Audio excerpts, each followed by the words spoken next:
good morning, afternoon, or evening, whenever and wherever you are. We wanted to let you guys know that this is not a new recording, but is actually an older recording from earlier this year, where we talk about and discuss our Game of the Years from 2017. This episode will contain heavy spoilers for all games in 2017, majority of them the major popular ones that happened. Please read our show notes if you are concerned about being spoiled, or skip this episode entirely. Thanks, we'll see you in January. Happy holidays! Oh, and Rebecca is calling from Burger King again. Apologies in advance.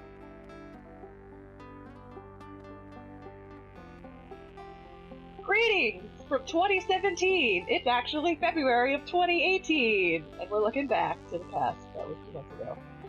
Today we'll be talking about our Games of the Year for 2017, which I think is very fitting now that 2017 is extremely over, and everyone else has already done their Games of the Year.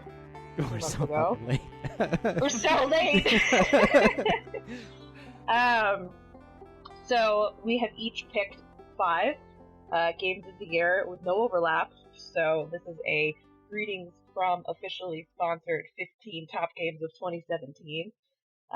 So what we'll be doing is we'll go around, we'll introduce the games that we loved from this past year, and hopefully I'm about ready to start my 2018 Game of the Year list, so I hope y'all are ready, because it needs to stop. More video games. No more video games. Well, I just needed to stop so that I could play all of the games from last year that I didn't get to play. I mean, 2017 was just such an amazing year for games. Like, there was so much for both, like, AAA and indies. Like, it was just a grand slam year of really good games. And just, wow. I keep hearing it was like a terrible year for humanity, but like a great year for video games. I couldn't agree more with that. Now that we're 2 months into the future, I heard 2017 was just a real shithole. Yeah, 2018 is already way better. The world's fixed. The world is fixed. Racism is over. Equality is here. RIP. Games are doing okay. It has been a slow start this year for games. Maybe it's like if there's less games coming out, maybe that means the world is better. And then when the world's really shit, then we're getting lots of games. So maybe just that escape from reality. It's what we all need. Is that how that works? I mean, it was insane. We got a Zelda game, we got a Mario game, we got like all of this in 1 year, and then we also got just PUBG coming out of nowhere. And I think that was like a crazy thing for it to happen.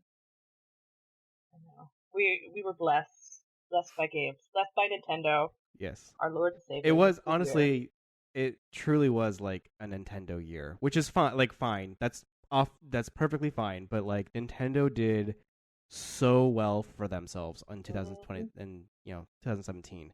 I'm very, very impressed, and I'm not like Nintendo's biggest fan, but they totally had my attention throughout 2017. So you weren't Nintendo's biggest fan in 2017, but this future 2018 Tyler is now Nintendo's biggest fan. I am now a Nintendo fan. They have me. You are Mario's #1 fan. Oh my goodness! Fight us, world. Yes.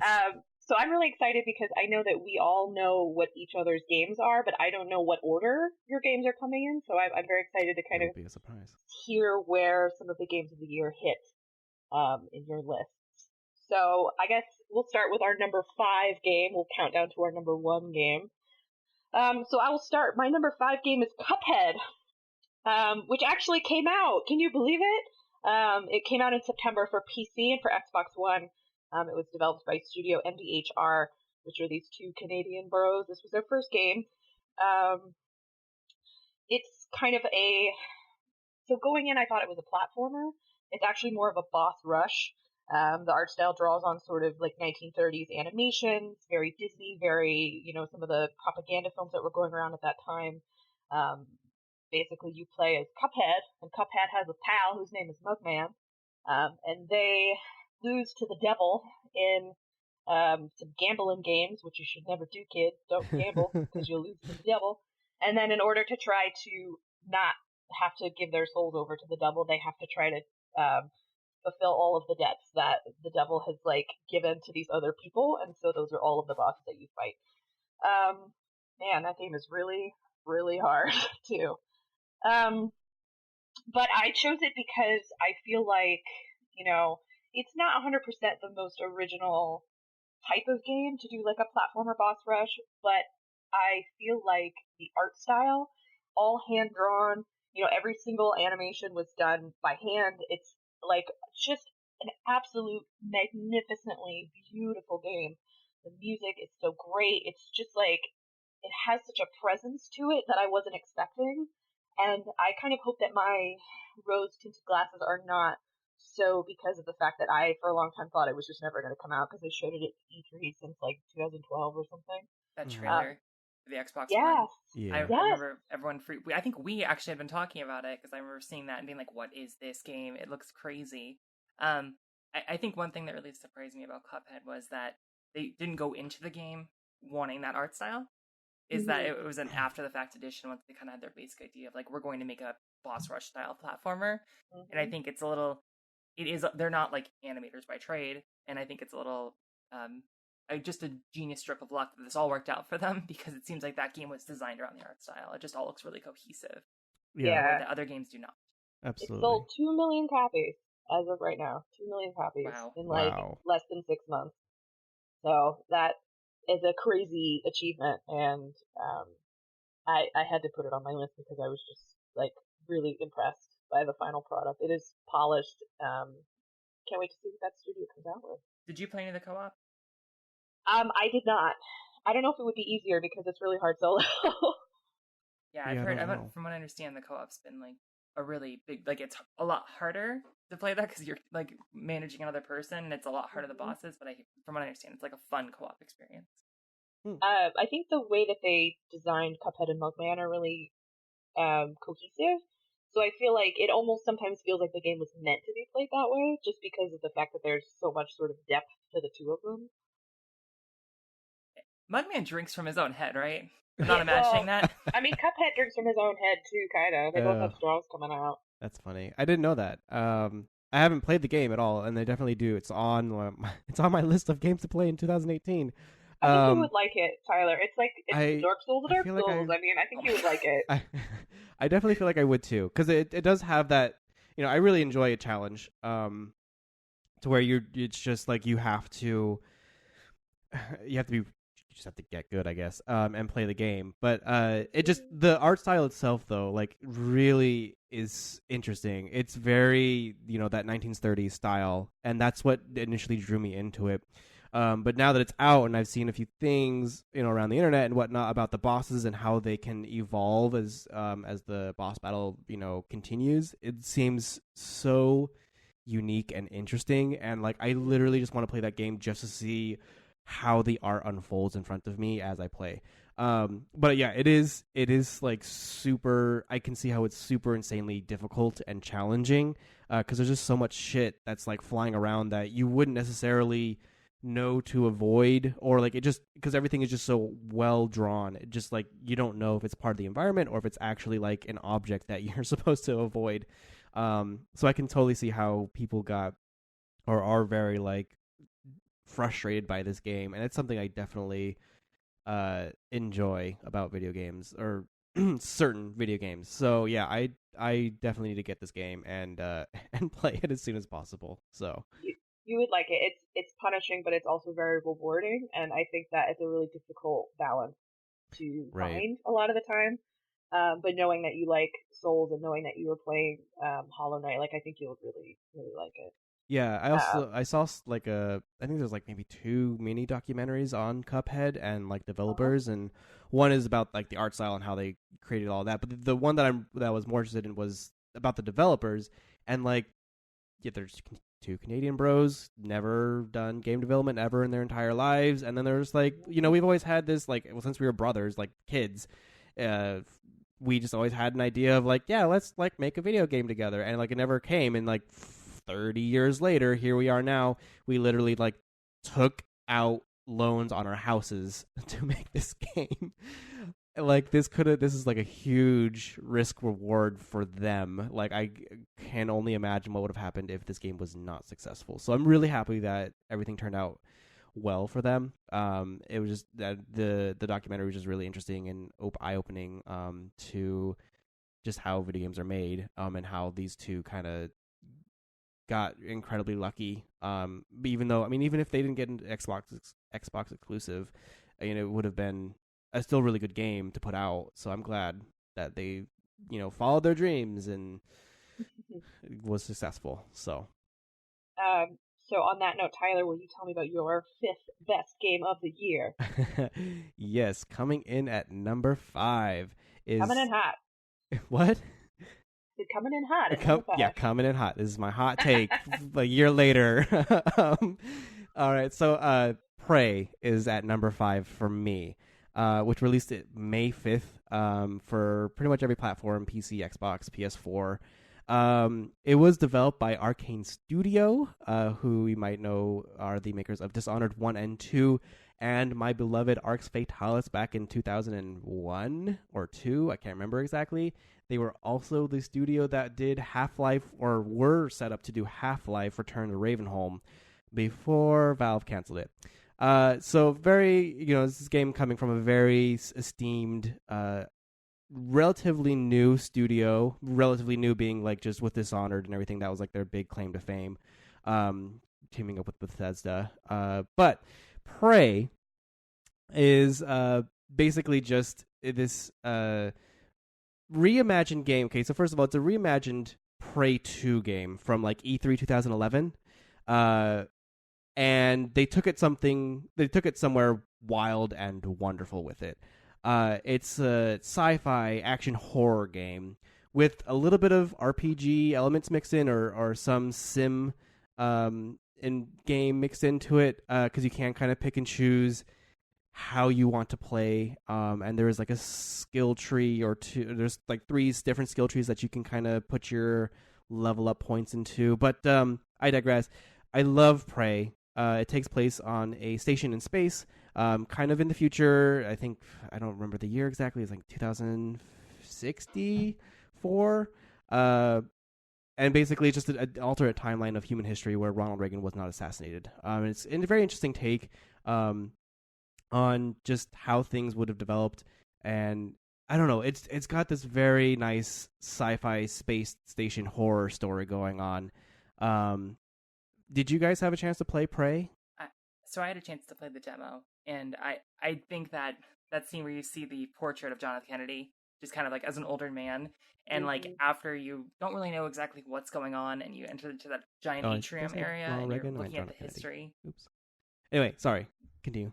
Yeah, I think just that whole, like, that game has an aesthetic and a style that I really like, and like the subtle ways that it tries to manipulate history and like tell that story, I think are some of the most interesting things that I had seen in that demo. Like the fighting, I thought was like a really interesting style and really challenging. But for me, what stood out was the kind of like, BioShock retro style that we had going on there, and then the weird story elements that really didn't need to be defined, but were in the game in the first place. I thought that was really cool. Yeah, I was surprised. So I'm a huge Prey stan. Like I also played it right when it came out, and I loved it, and I was standing by it 100%. I was surprised how much it felt in line with a lot of the System Shock, BioShock, Shock whatever type games, and I think it's interesting.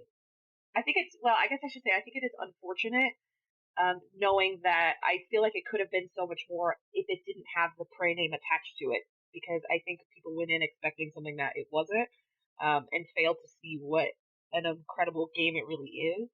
I am just so impressed at just the level design. The design of Tellus One in general is just absurd, and I probably spent 10 hours just playing the demo. Like that is how broad this game is, and like how many ways it can be played, and I just found it really, really engaging, really refreshing, just so smart and thoughtful, and I feel like we don't see that much in terms of AAA gaming, so it was really nice to see something that had that kind of polish and care and love that I think we always are looking for. Yeah, I definitely love, like, shout out to the level designers on this game because it was phenomenal. It just, I don't know, there was let's talk about the guts. But no, I liked guts. I mean, it was flying around full of fire and monsters. It was a mixed feeling for me, but I mean, like, it was cool. This guts. If you don't know, I mean, just like mild spoilers, I guess. The guts is basically this part of the space station where there is zero gravity, and it's like this long ass. It's a mechanic tunnel, basically. But anyway, it was a very interesting level to kind of explore in Zero G, and still having to fight certain enemies. But yeah, it also had, I mean, Prey also had like a really nice story to it as well. That took me by surprise.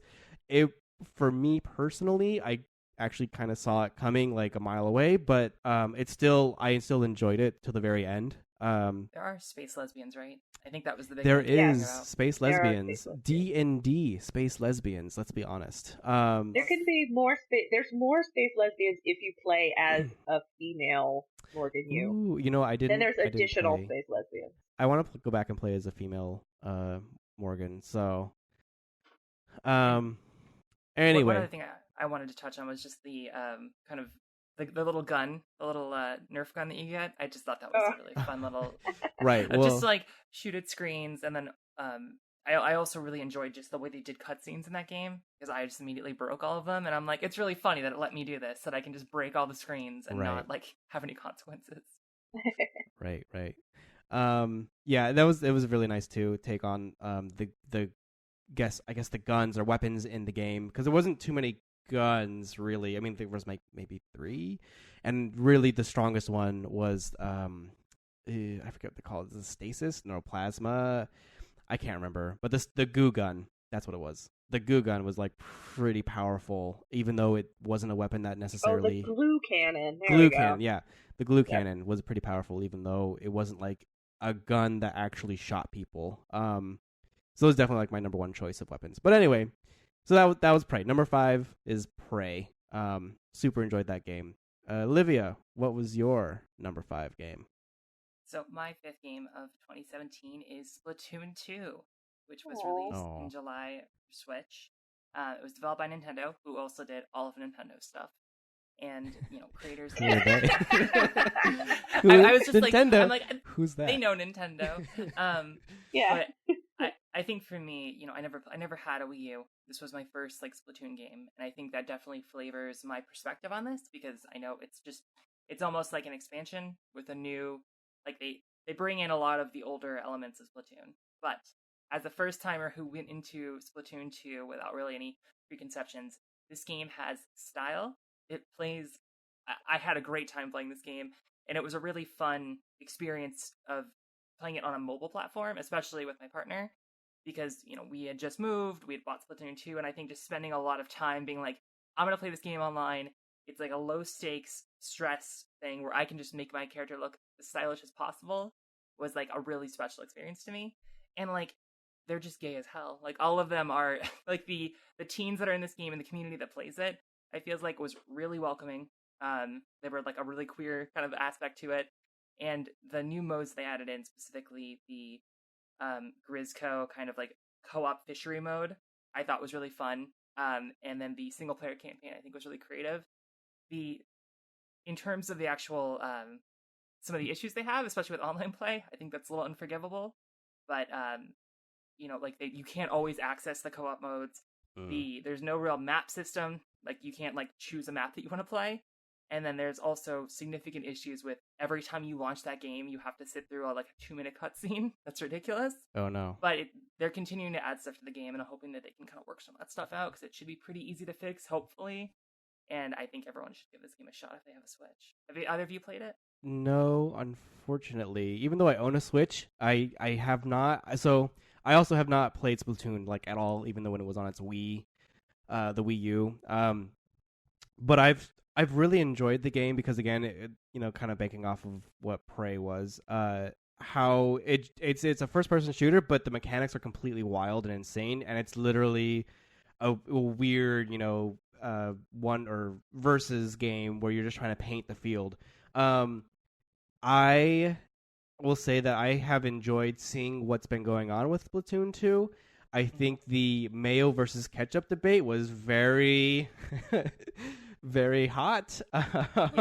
Like a very hot take on what the controversy should be. But I can't believe mayo won that battle. But anyway, well, speaking of the Splatfests, which is like the mayo versus ketchup thing, like the way that they judge those is kind of completely bullshit because the way that it like targets people together, where it's like, oh, we only count the amount of games that you won, where it's like a full ketchup team versus like a full mayo team, for example. Like ketchup overwhelmingly should have won that, but I'm not bitter or anything. It's fine. Also, like, how is ketchup relatable to mayo? Like, why wouldn't it be ketchup and mustard? It's just like Japanese. Like, I think that's the thing where it's like mayo super maybe probably mayonnaise is like a big condiment in Japan. Got it. Yeah, and just to like kind of finish off my thoughts, I think watching my partner, who doesn't really play a lot of first-person shooters, watching her get into Splatoon 2 and become significantly better at it than I am as a person who grew up playing first-person shooters, I think it's been a really fun experience to watch her like dominate in the competitive modes and just get really, really into a first-person shooting game that she never would have picked up before. Like, I wanted this game, and now it's pretty much the Switch is now hers with Splatoon 2, and I think that's I think it's a really welcoming game for people who maybe don't like first-person shooters. So Tyler, I think you should give it a shot. Y'all should play this game. It's good. Honestly, I want to get it just because it's a co-op game and my partner can play it with me as well. Because he doesn't play a lot of video games either. Unfortunately, it isn't a co-op game. I wish it was a co-op game. Oh, it's not? Oh, no. Okay, well, that's fine. I'll still get it, though. Because I still want to play with people online and stuff, so. Yeah. Well, I think that's all our number 5s. Rebecca, do you want to tell us what the 4th game of the year was for 2017? Heck yeah, let's do some 4s. So my 4th game of the year 2017 is Gorogoa, which released in December, very, very narrowly under the radar, and also at the very last minute for GOTY stuff. So it released for PC, Switch, and iOS. I played it on the Switch. I don't know if I 100% recommend it on the Switch, but anyway, that's beside the point. It was developed by Jason Roberts, and this was his first game. He's been working on it for like years and years and years. It is. I'm trying to think about like how exactly you could kind of explain what this game is. It's a puzzle game. Beautiful. Yeah, so it's a puzzle game at its most base layer. But the kind of conceit there is that it's a 4-panel puzzle where you can unpack the image layers, and you can pull like objects and frames and things out of these images and like layer them on one another to move to different areas in the game to complete puzzles. Little, I don't know, there's a couple like Rube Goldberg type moments. It's entirely hand drawn. Yes. The whole thing is hand drawn. Wow.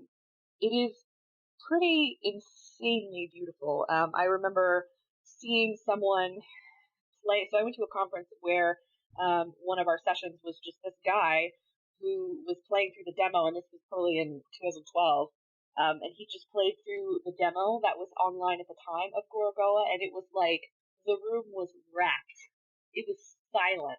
Like people could not believe. I don't know. It's like it's so hard to describe because it's just like not a way that I think people think about doing puzzles. And so I feel like I had to put it on my list just because of the fact that it is so original and so creative.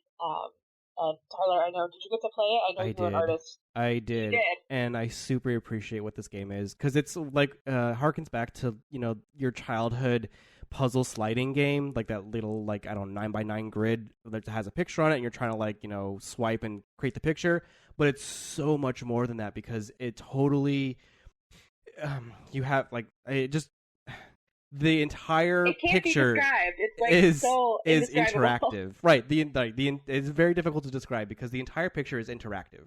And I mean, the only way to really, if you are interested in this game, which you should be, I would recommend just going online and just looking at a little trailer or something because it completely blows your mind on how the way that this game works. And it has, I'm pretty great at puzzle games, and this puzzle game had me stumped for an hour, 2 hours on one part. I could not figure it out. And then when I finally did, it was just the brightest aha moment that I've ever had.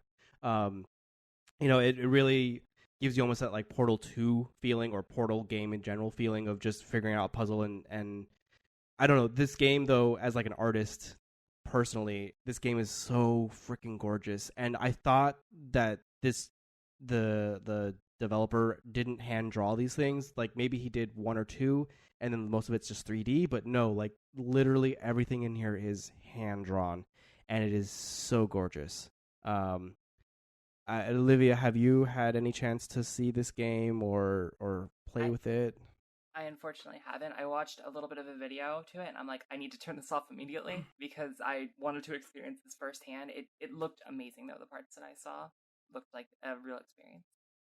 It's a game that definitely has a very compelling presence to it, and it's sort of one of the closest games I think that I've come to where the moments of serendipity are just so satisfying. I think the only time I've ever come close to that is with The Witness and some of its environmental puzzles, but kind of in that sort of line of, I don't know, you have to kind of change the way that you think about how you do puzzles, and so I think it's very well designed, and I only lament that it wasn't longer, because I could have played it for 100 million more years. So couldn't recommend it highly.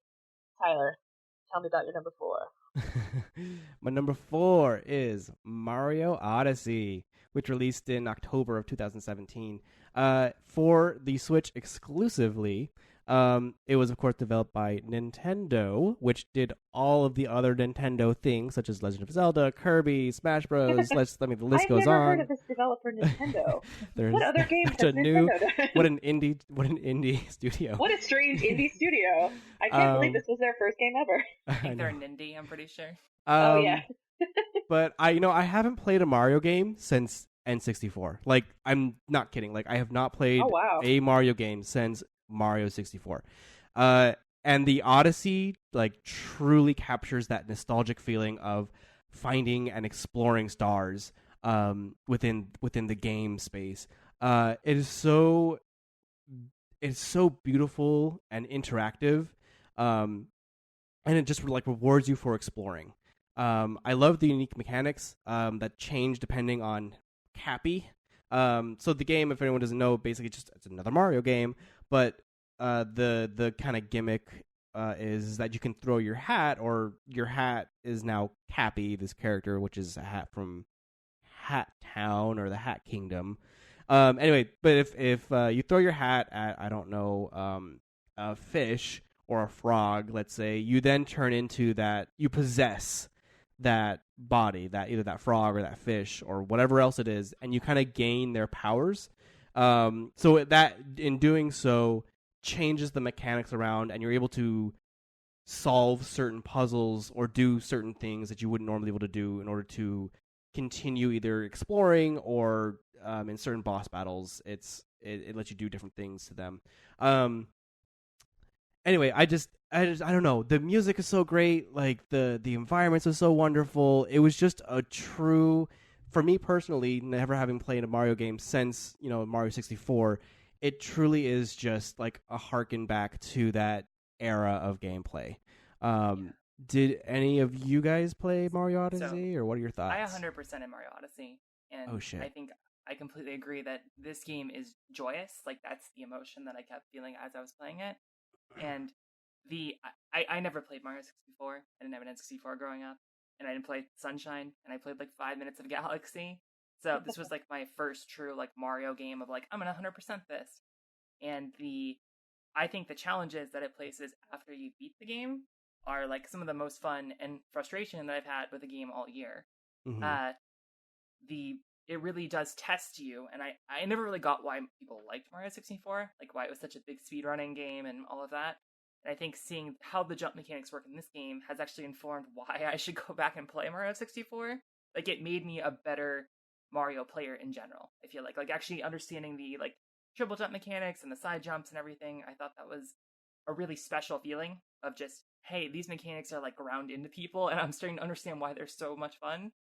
It also is the best Sonic game of the year, I feel like. Because the aesthetic of this game is just, it's got people in it, it's got a horrible end of game like pop song that also has a Japanese cover, or like that song is fucking dope. Don't. I mean, it's good. Like I agree with you. Like it just the trappings of this game felt like Sonic's Adventures, but in a good way. I don't know. It didn't feel like the traditional, maybe kind of staid Mario game that we've been seeing in the past, where it's like a very like formulaic story. It seemed like they really went out and kind of captured some of that kitsch that I feel like Sonic has had the market cornered on, Mm-hmm. which I think is fun. Like they're finally they're finally starting to like let Mario breathe and go to the New Donk City and do a little dance, like the New Donk City.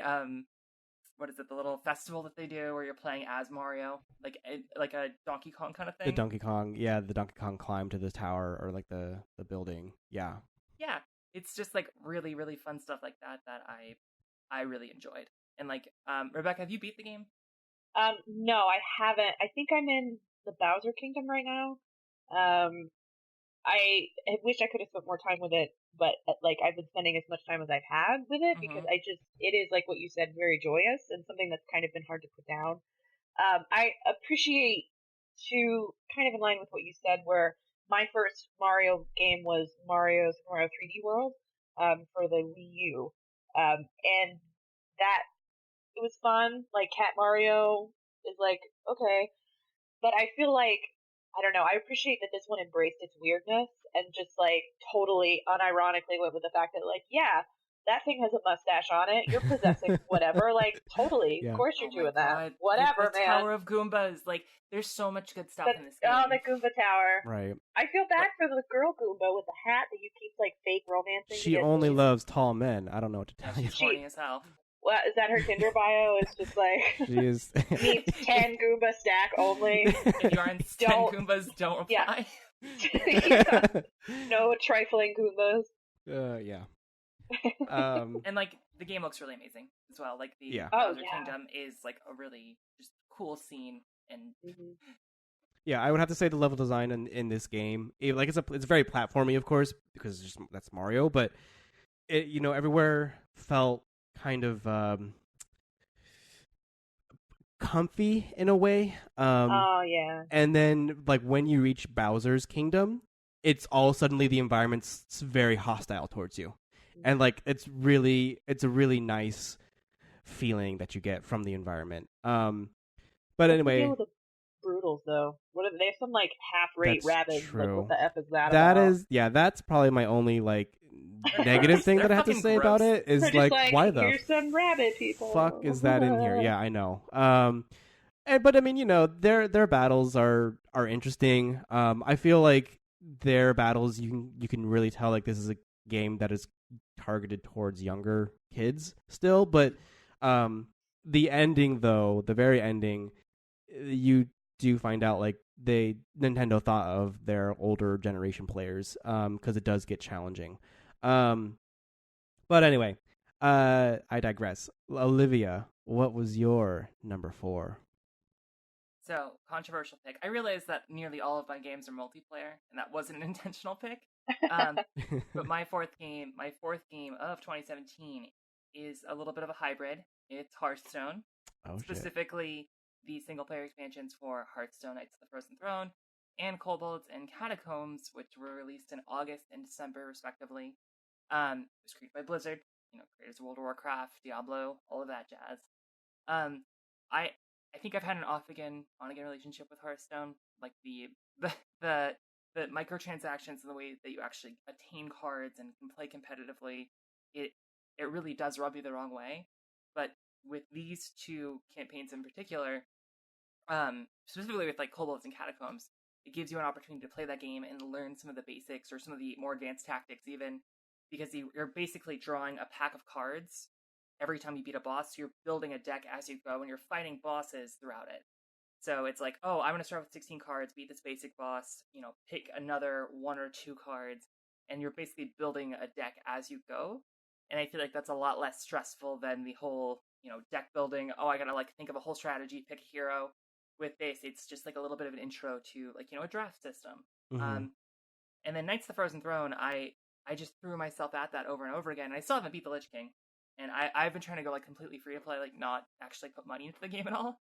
and there's only one real strategy that I could find that you could beat the Lich King with, but it's been so much fun to actually, learn the game, get into multiplayer, get into the ranked modes, and, just interact with that community in a way that, like, I'm getting older. I don't think I have the time to really devote to that many first-person shooters, but, with Hearthstone not being a Twitch-based game, it's, something that I can kind of keep up with and just learn the strategy, as a person who came from Magic and other card games, that I really enjoyed. And Heather, I know you were getting back into Hearthstone for a little bit. Yeah. So I started Hearthstone when it was just released with the Naxxramas expansion pack. And let me tell you, that game consumed 32 hours of my life in a row. And I was like, I need to put this game down because it's just gonna swallow me whole. So I haven't touched Hearthstone in several years, several years, until recently. Because Olivia, you had mentioned, you're starting up this game and you're playing the Kobold expansion. And I gotta say, a lot has changed. I do enjoy it. Still, it's still a really well polished game. I'm glad that I can play it on my phone, as well as on my computer as well. It's just very accessible. And I coming back now so late, or later than not just keeping up with it this entire time. I'm a little lost because there's a lot of meta game to it, like deck building, like you were talking about. But I'm just kind of doing my own thing and just kind of fighting what I can fight. It's interesting having that dungeon run that they have for the Kobold expansion. Because I think in the past you just had the bosses that you could fight, and then that was it. And then it was okay, right. go fight other players. I actually haven't played against another player yet because I feel like I'm gonna be bad because card games aren't my thing. But I've enjoyed it so far again, and thankfully it hasn't consumed my soul like I thought it would. So I haven't thrown any money at it yet. But I'm still collecting cards and stuff like that because there's a shit ton of cards I don't have. And I also noticed that they put card backings too that you can get now, which is amazing. Oh yeah. Every season you can play in ranked, and if you meet a minimum level, you get a new card back. Right. I've kept up with the last 5 months. I feel so bad because those card backings are amazing, and if I had known that those were a thing, I would have started playing sooner just for those backings because a lot of them are amazing in design and stuff. So yeah, I do want to make sure I specify the game is really accessible, especially with these two expansions, because there's no paid element to them comparatively to the other expansions, which you had to right. Buy into. Right. But I think as a person with slight OCD tendencies, where I'm I need to collect everything, this game can be a little predatory in terms of your time and you should just do your daily quest every day. That being said, I feel if you can kind of control those urges and play it casually and not put a lot of money into it, I think it's a great recommendation. And use the tracker if you can on your laptop. I think that's made a huge difference in terms of how I play the game and how I learn how to get better. Yes, I've looked at it, and it definitely is interesting. I haven't played around with it a lot, the deck tracker, but it definitely does help you put into perspective how many cards you do have and don't have, and what you have been using and haven't been using. So yeah. Anyway, what about you, Rebecca? What are your thoughts on this game? I've never played a card game that wasn't Gwen. Oh I don't my know. I'm God. afraid. Well, Gwen's amazing too. Afraid. But I don't know. Well, the problem is that I just signed myself up to play Monster Hunter until the day I die. So I feel I'm really nervous when it comes to things where it's hey, guess what? It's time to collect a bunch of new stuff for 700 hours, and then nobody ever uses it again. Well, I'm sure if you just throw money at it, it'll literally give you every card you want. But you have to throw money at it. So I could just throw money at it. So I don't know. Pay those microtransactions. I would recommend checking out the Kobolds and Catacombs if you have a chance, because I think that's a good hey, I'm gonna try this, and it's a fun little. You don't put any money into it. You don't have to build a deck. You just kind of get it and you go. So yeah, I think and it'll interested in Hearthstone. It'll give you cards too along the way just for doing shit. So I like the idea of it sort of holding your hand as you build a deck, because that's something that I've really struggled with. And what I enjoy about Gwent, base Gwent, is that you just have a deck and you just kind of pick which cards are most important to you. But as soon as it gets to being here's 600 cards for you to choose from, I can't. I start to shut down emotionally. I'm I don't know about this. Yeah. Yeah. I think Hearthstone doesn't have a great onboarding tool and like the way to be competitive is like ridiculous. So Mm-hmm. I think just try out Kobolds and Catacombs, anyone who's listening, and just give it a shot. I think it's a great fit. That's all I got to say about Hearthstone. Rebecca, let's get to threes. What's your third favorite game of 2017? Ooh, we are halfway there. So my third game of GOTY for 2017 is Hellblade: Senua's Sacrifice, which came out in August for PC and PS4. It was developed by Ninja Theory, who did I think they did Enslaved, Odyssey to the West. They did Heavenly Sword. They did the Devil May Cry reboot, which haters gonna hate. I thought was amazing. So come fight me later. I didn't come in right at launch because it wasn't on my radar, but I know that when it came out, there was a lot of controversy around its sort of permadeath feature, because it seemed like that was kind of maybe misconstrued or not advertised. It's like a weird thing because it was like, it's a part of the game, but it's not. At the same time, it was meant to kind of give you an expectation going in that maybe the game didn't fulfill, but then it was like people came out and were like, I want my money back, how dare you. Anyway, not the point. So I chose this game because, as you guys know, I like walking simulators, quote unquote. Like, I was a huge stan for like Dear Esther, and literally anything the Chinese River did, like Everyone's Gone to the Rapture and things like that. I think Hellblade was a really interesting game because coming at kind of an AA level instead of like a triple A level, it's like sort of a 7-hour game, which is part walking, part combat. It's kind of light on both. There's some puzzles. The puzzles kind of change. It never goes too far in one direction, but I think it shows how to still make games in sort of a bite-sized format. It shows how to, make a game that's more than just walking around and looking at stuff. And I thought it was really interesting the way that it leveraged Norse mythology to try to tell a very historical kind of story. I don't know. It was beautiful. It was so well acted. It was really well just designed and animated. A lot of the levels were really clever. I don't know. I was really surprised at what the end kind of result of the game was. Mm-hmm. And then I didn't feel like the game lied to me, maybe the way that other people did. Have you guys got to play this game? Kyle, you would like it. I have a feeling I would also love, like, just like Cuphead, I would love this game. I really love the premise. I love the dark and gritty kind of environment and art style. I've heard that the story is phenomenal. I've heard that the gameplay itself is really great. And like I believe the sound design, the way that it tackles mental health is very interesting.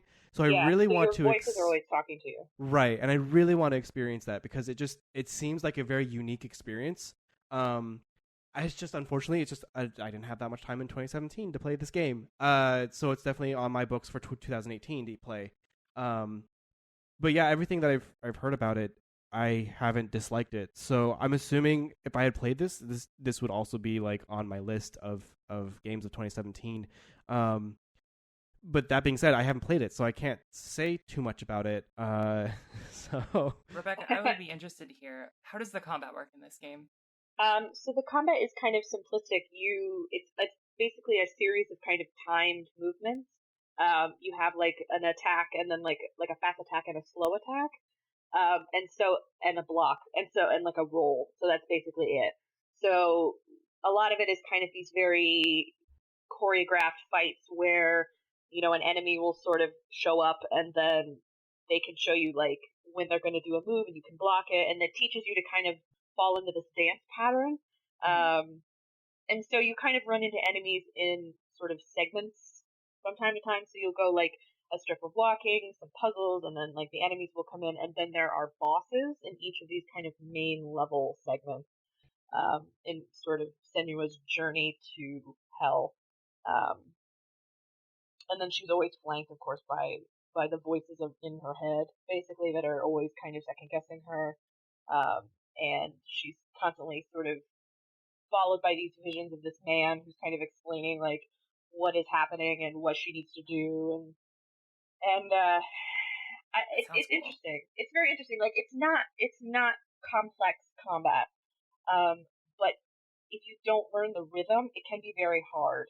And so the game tells you very early on, like, every time Senua is killed, sort of in hell, like, this rot on her grows, and if she's killed too many times, then the rot will just overtake her, and that'll be the end.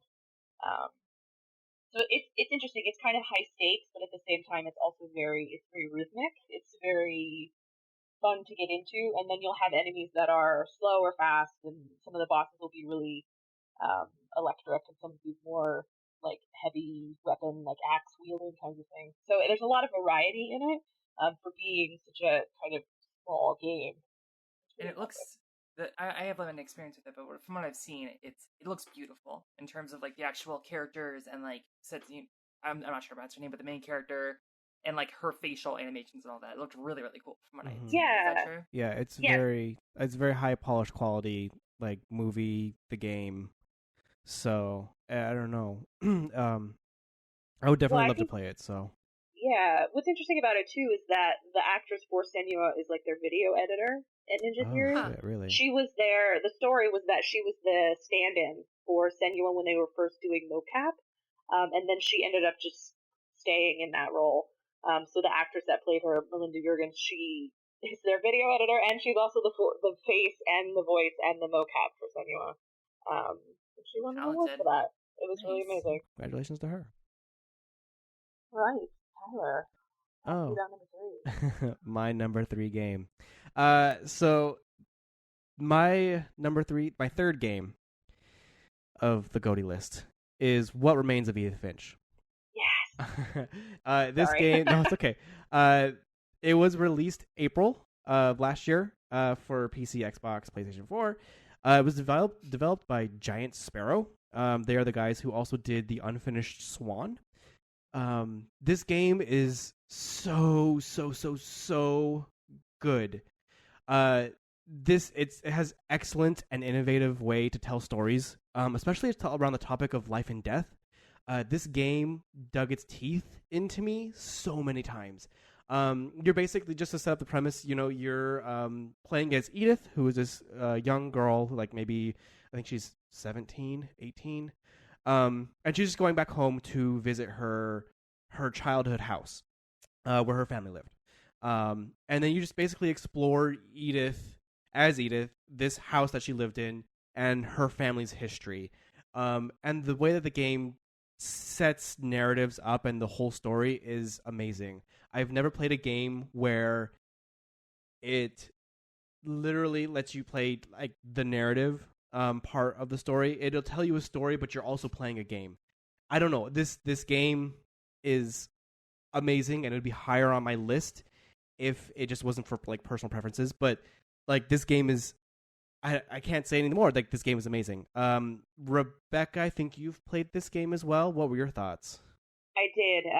This is definitely one I would put on my GOTY. I was really impressed at the way that the story was told, because as you said, it's not just like, in going through each character's kind of backstory, you live a moment in that character's life. And I think the game is really interesting in the way that it balances not just life and death, but the way that it personifies death in these very almost childlike terms. Yeah. The way that, the little girl, she eats all the stuff in her room, and then she turns into a cat, and she runs through the trees, and then she turns into a sea monster. And I think one thing that was so moving was the boy that worked in the fish Milton, I believe, and his like internal sort of delusion. I don't know. It was a very effective way to tell these stories, because they felt very real and very visceral. And there were some that I don't even want to ever play again, because it was just so. Yeah. There was so shocking. Yeah, I don't think like this game didn't really hit me until I think we meet Edith's grandpa.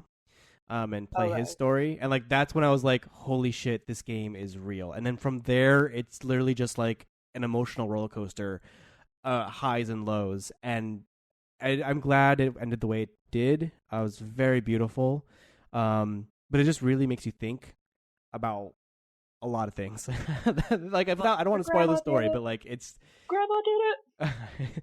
Oh no. It's a very it's very whimsical at times, and very like magical in a sense, not in the way of like fairies exist and stuff like that, but it's I don't know how to explain it exactly. I feel like it gave everybody a legacy. Like it made these people have like something more than maybe what they were. And it felt like in the way that we might think of like a memorial game, it felt very reverent. Yes. Even to characters that aren't real people, obviously. Well, and I haven't played the game before, and I've seen like the elements of like magical realism. Like the thing that keeps sticking out in my mind was the girl who keeps like transforming into different monsters and talking about how hungry she is. And I'm sure there's some tragic backstory there, but to me it had seemed like pretty light. And then I had seen another scene where it's like a kid's like falling off a cliff, like as he's like on a as he's on like a swing. And I think being able to balance both of those emotional tones and make it like really an interesting and cohesive story is super interesting to me. Does that track with what your guys' experience was? Yeah, it was like devastating in a way, but it made you feel okay about it. But not in like a safe way, but like just like an acceptance way. Like this is just a thing that happens and you have to accept it for what it is and not run away or ignore it. Like I don't want to like again this is a very short game and the novelty of it kind of wears off if you just spoil it. So I definitely strongly encourage, if you haven't played this game, to absolutely play this game any way you can. It is it's going to emotionally wreck you, I will say that, so be prepared. But it's beautiful. It's absolutely beautiful and stunning. Rebecca, did you have anything else to say? Otherwise we can move on. I guess my only other thing that I think was really interesting about it was just the way that it felt very familiar in the way that because it was sort of a family tall tale too. So it's interesting living familial legends through someone else's eyes, and kind of seeing the way that some people saw other members of their family where maybe they weren't that way. You know, the way that very mundane things can become magical, like you said. That was very moving. Mm-hmm. And does the tone of like returning home, is it similar to like Gone Home but almost ratcheted up with like the elements of people's lives that you're picking through? It's not spooky. It's not. It's different. It's like different. It's a little different. Yeah. Yeah. Yeah. It's not. I would say Gone Home. It's not that great of a comparison, actually. And other than the fact that Gone Home is more environmental storytelling, whereas Edith Finch is more like overt. Like you go in a room and it's like, here's the story. We're gonna tell it to you right now. Yeah. That being said, Olivia, what is your GOTY number 3? All right, my third game of the year, 2017, is PlayerUnknown's Battlegrounds, which released in December for PC. It was developed by PUBG Corporation, also known as Bluehole. I think they changed their name recently. And they did Terra, which I hadn't really heard of before. It was a 2011 action MMO. And I did Terra? From what I've seen in my research. Wow. Yeah, okay. It's what it's... And, you know, this game, I think, kind of took the world by storm. And I think my experience with it was during the, you know, pre-release stage, right when it was first kind of getting really popular and before I think a lot of, like, the pro strats had been released. Or figured out, I guess. I just remember playing this game, first watching the streams and being like, wow, this seems like something really interesting and really tense and stressful. And those first probably like 10 hours that I spent with the game, where you would go from, oh, I'm just going to hide and crawl through the bushes and just try to survive. And like, if I can get to like top 10, that would be really fun, to actually being aggressive and getting spicy and like jumping into the battlefield and getting shot like, you know, over and over and over again. Just that progression of my skill up until, you know, playing as part of a squad, making it to the top 10, and then, you know, trying to fight off one guy while we're all slowly picked off. Like, it was just a super stressful and super anxiety-inducing, but also really fun. Like, I didn't really have an experience like this with other shooters or other games, because you're investing so much time into it. You know, people have documented this, but my personal experience is like, oh, I've got this, like, kind of skill curve that I'm hitting, and then still, even when you're getting destroyed, you're having a great time. Have either of you played the game? I have not played it, but I have watched a lot of PUBG or whatever Breakfast streams. and Battlegrounds. Yeah, and Yeah. Polygon has done some as well, like especially when they do the zombie horde mode. Mm-hmm. It's amazing to me that that game is so compelling to watch because you would think that it would be like literally the most boring game of all time to stream. But it is like it is so tense and it feels like I don't think I would be good at it, so I really don't have a ton of desire to play it. But I still feel like I get a very similar sense of gratification out of watching it, which is very strange. And so I've enjoyed watching a lot of Cuphead. Yeah, and I think that's one of the like unique things about this game is, it's such an interesting take on a first person shooter. It's not like you're watching a match of, I don't know, like a Destiny in the Crucible. It's literally a, everyone's against everyone, battle royale, Hunger Game, death zone, and anything could happen. And like that's what makes it so interesting to watch, because every game is unique to the 100 players who are thrown into the battlegrounds. Yeah, obviously there are certain consistencies found throughout either like the level design or the map, and like obviously like the weapons and vehicles that you can pick up.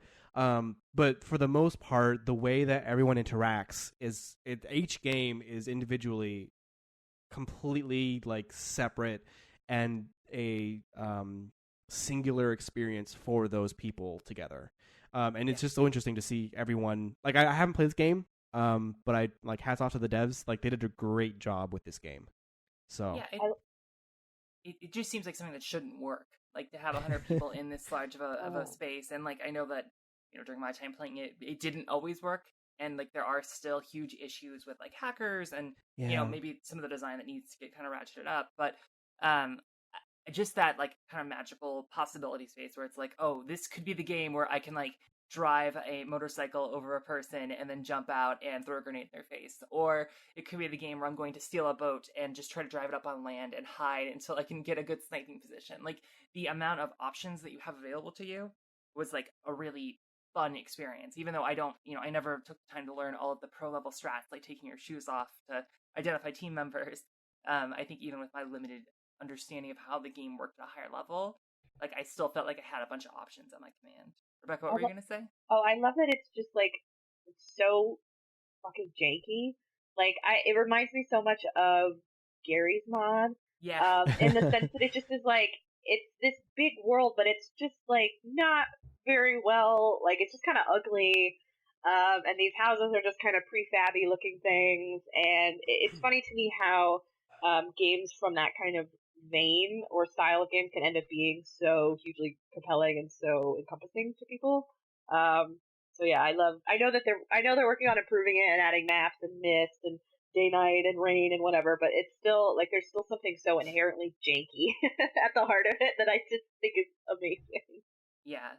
And I think one other thing that made the experience special for me was like playing as a team, whereas I would be like controlling the character and then my partner would be like, okay, I need you to go here. Like she'd been watching a lot of streams. So I think it was a fun like co-op experience in quotations because we could work together, and then getting shot in the face. Like even when you're playing at your best, you still feel like you did something. So yeah, PlayerUnknown's Battlegrounds. We should check it out. We should stream PlayerUnknown's Battlegrounds. I think that should be a 2018 feature that we will do. That's good. Yeah, you should be. Rebecca, what's your number 2 game of the year for 2017? All right, number 2, coming in hot. It was hard for me to pick what I wanted to split my number 2 and number 1 games are, or whatever. Anyway, my number 2 game for 2017 is Night in the Woods, which released in January for PC, and now it's on like PS4, Xbox, Switch, iOS, Android, it's everywhere. I feel like the one thing I have to kind of put out there is that I did kickstart this game years ago, and so I don't want to say that my review is like clouded by that, but I still feel like I should say it. Even though I have kickstarted some stuff that has never come out and been awful, so that's just its own thing. So this was developed by kind of an interesting team. So it was Scott Benson, who's an artist, who people might know him from. He did some music videos for Tokay / Acoustic Zero Manifesto. His wife, Bethany Hockenberry, and then Alex Holowka / Infinite Fall, who had previously done Aquaria. I know he runs in sort of a Canadian indie game circuit of some people. Anyway, this game is, to explain it, it's basically sort of a coming home story for someone who maybe didn't reach all the aspirations that everyone had for her, as told by animals. So it's a sort of a side-scrolling platformer about this one girl coming home to her small town in it's supposed to be rural Pennsylvania, right? And kind of reconnecting with people that she hasn't seen in a long time, old friends, her family, and also trying to figure out where her place is in kind of a grand narrative of, what this town has become in the years since she's left. For me, this came at a really important time in my life because I had moved away and had moved back and found a lot of my friends were gone, or they had changed, or they were in different places in their lives. And I feel like, trying to make sense of those kinds of weird relationship things, like things with family, was very emotionally moving. And so to me, I feel like I had to put this game on my list because it came at the time that I needed it. And being able to sort of work through those kinds of feelings through May, working through those feelings with her friends, was very emotionally cathartic. And I found it to be extremely, just, I don't know, it's very real, it's very moving. I had some qualms maybe with the way that the story ended up going, but I think on the whole, there's such a beautiful level of just a feeling that I think a lot of people can empathize with, that it's a very important game, I think, in our sort of overall lexicon. Did either of you were able to play it? I know, Olivia, it's on your list for one game we want to do this year, and I know, Tyler, you said you were working on it. Yeah. So, well, Olivia, you can go first. Oh, well, so mine's pretty short. I actually bought it for my partner, and she's playing through it right now. And so I played through the first probably, 30 minutes of that game, and it's got a style and a look that I really enjoy. And I already can kind of tell that some of the tones of like, hey, being in your early 20s and having no idea what you want to do with your life and like where your place is like super resonant with me, so I'm sure that it will be a good fit. But just wanted to throw that out there. Tyler, go ahead. Yeah, so I've been playing it for a while now. I haven't finished though. Unfortunately, I'm like halfway through. So I really can't tell or say anything about how it ends and where the story actually goes. But so far, what I've played though, I've really enjoyed this. I can definitely relate to May. It's just very, very millennial. Throw that term out there, but like it's just very our generation. Of this 20-something who went to college but like didn't necessarily finish and doesn't know where to go now, and there was expectations, and she's not meeting those expectations, but like she's still this rebel teen at heart, and just the way that she comes home and the way that everything is, the writing in this game is really, really great. I've enjoyed myself so far.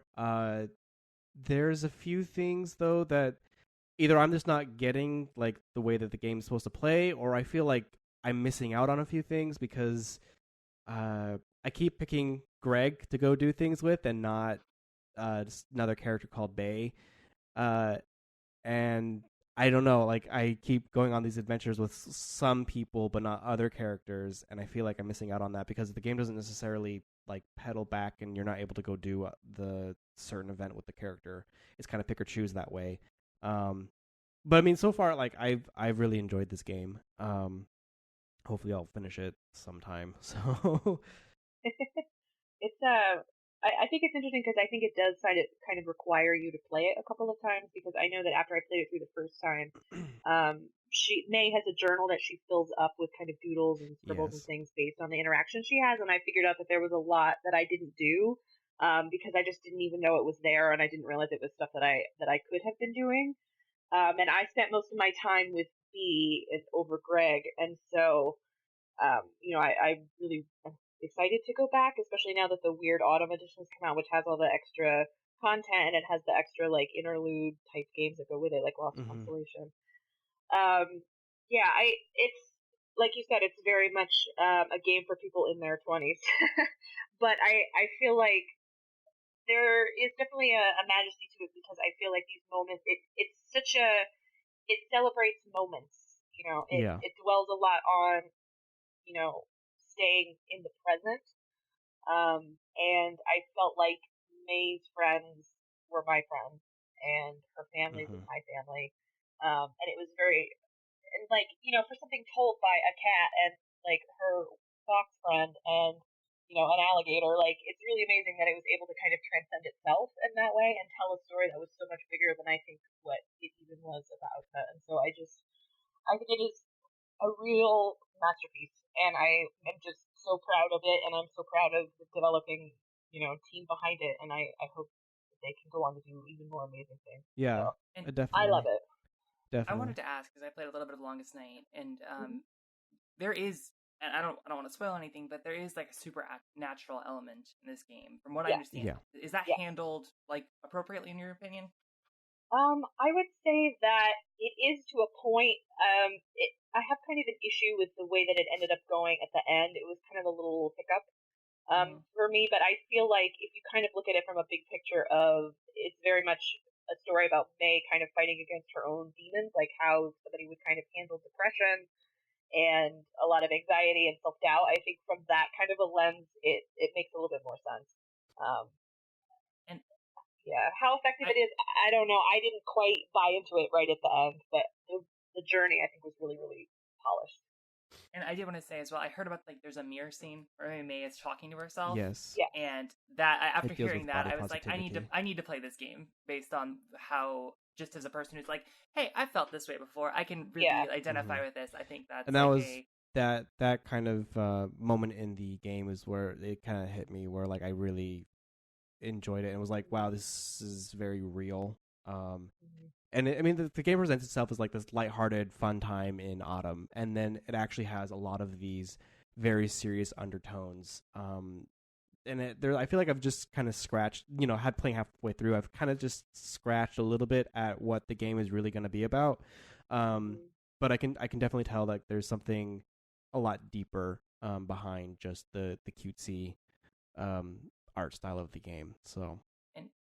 It reminds me of a conversation I had about like BoJack Horseman, and I know these two games have like a very different, or the TV show and the game have a very different way of dealing with like depression and other things like that. But one of the analysis I've heard from other people is that, hey, if this TV show BoJack Horseman wasn't like about horses and like other random animals made human, it would just be like too depressing. Like it needs that kind of cognitive dissonance to actually be effective. And I wonder if that's also at play here inside of Night in the Woods, where it's like, here's a cutesy aesthetic. Also, we're going to deal with some real shit. Do you think that's true at all? Yes. There's definitely a moment. So there's at one point in kind of the middle of the game where you have the choice if you want to hang out with B, Greg, or Angus, who kind of comes in. And the sequence with Angus, like, is very visceral. The story that he tells, basically about abuse. And maybe if he wasn't a bear in a top hat, it would be really hard to take it. But I think very much like BoJack, like the layer on top of it allows you to kind of really face hard conversations and hard situations in a way that is a little bit easier to kind of put perspective on, if that makes sense. It does. I don't know. I think Olivia, I think you're really going to like it. And so I'm really excited for the discussion that you're going to lead on it, because I think this will be something meaningful to you. But just the way that it handles any kind of like LGBTQ issues and mental illness and just being 20 and confused and all kinds of stuff like that, I feel like is so universally applicable. So I'm really excited for the conversation about that. Yay. Tyler, talk to me about number 2. All right. Well, my number 2 game is Resident Evil 7 Biohazard. This game released in January of last year, on the 25th. It released for PC and PS4, I think. I don't think it was on Xbox. Anyway, its developer is Capcom, so I wouldn't push it past them putting this game out on all platforms. But Capcom, if you aren't aware, they've done a ton of other stuff, such as Monster Hunter, Street Fighter, Devil May Cry, Dragon's Dogma, the gigantic list that of Dragon's Dogma game. It's like a combination of that Dragon Cancer, but that Dragon's that Dogma. Dragon's Dogma. It's a fantasy RPG about cancer. But anyway, the point is the Capcom's done a lot of fucking shit. So they're almost, they're huge. Anyway, but Resident Evil 7, I truly loved. I haven't played a Resident Evil game in a long time because that series took a wild turn that I wasn't appreciative of. I think, Resident Evil 1, 2, and maybe 3. I can't remember if I played 3 or not. But 1 and 2 for sure. Definitely loved it. The game started off, the game is a series, it's just about kind of the undead and this horror element. It's almost Capcom's take on Silent Hill. Anyway, this Resident Evil 7, though, Biohazard, completely changes the way that this series has gone so far, because previous games have really become this almost stereotypical, generic, first-person shooter, survival horror game that isn't very interesting to play. I mean, I haven't played the games, but the other games leading up to this Resident Evil, but I'm assuming that's what they are because that's just the feel that I get from them, and the reception that they've received haven't been incredibly positive. It's just, if you enjoy the series, that's great, but they haven't done anything really critical or redefining until this Biohazard game, and boy, is it amazing. It has a really incredible balance between action and horror. And you aren't really sure what you've gotten yourself into, only that you have to make your way out of this creepy house and avoid these grotesque characters that you've encountered, while unraveling the story that is going on with this house. So you play as Ethan, and you basically go to this house to see your wife, Mia, who's been missing for 2 years, and she somehow reached out through you, or through the internet to you.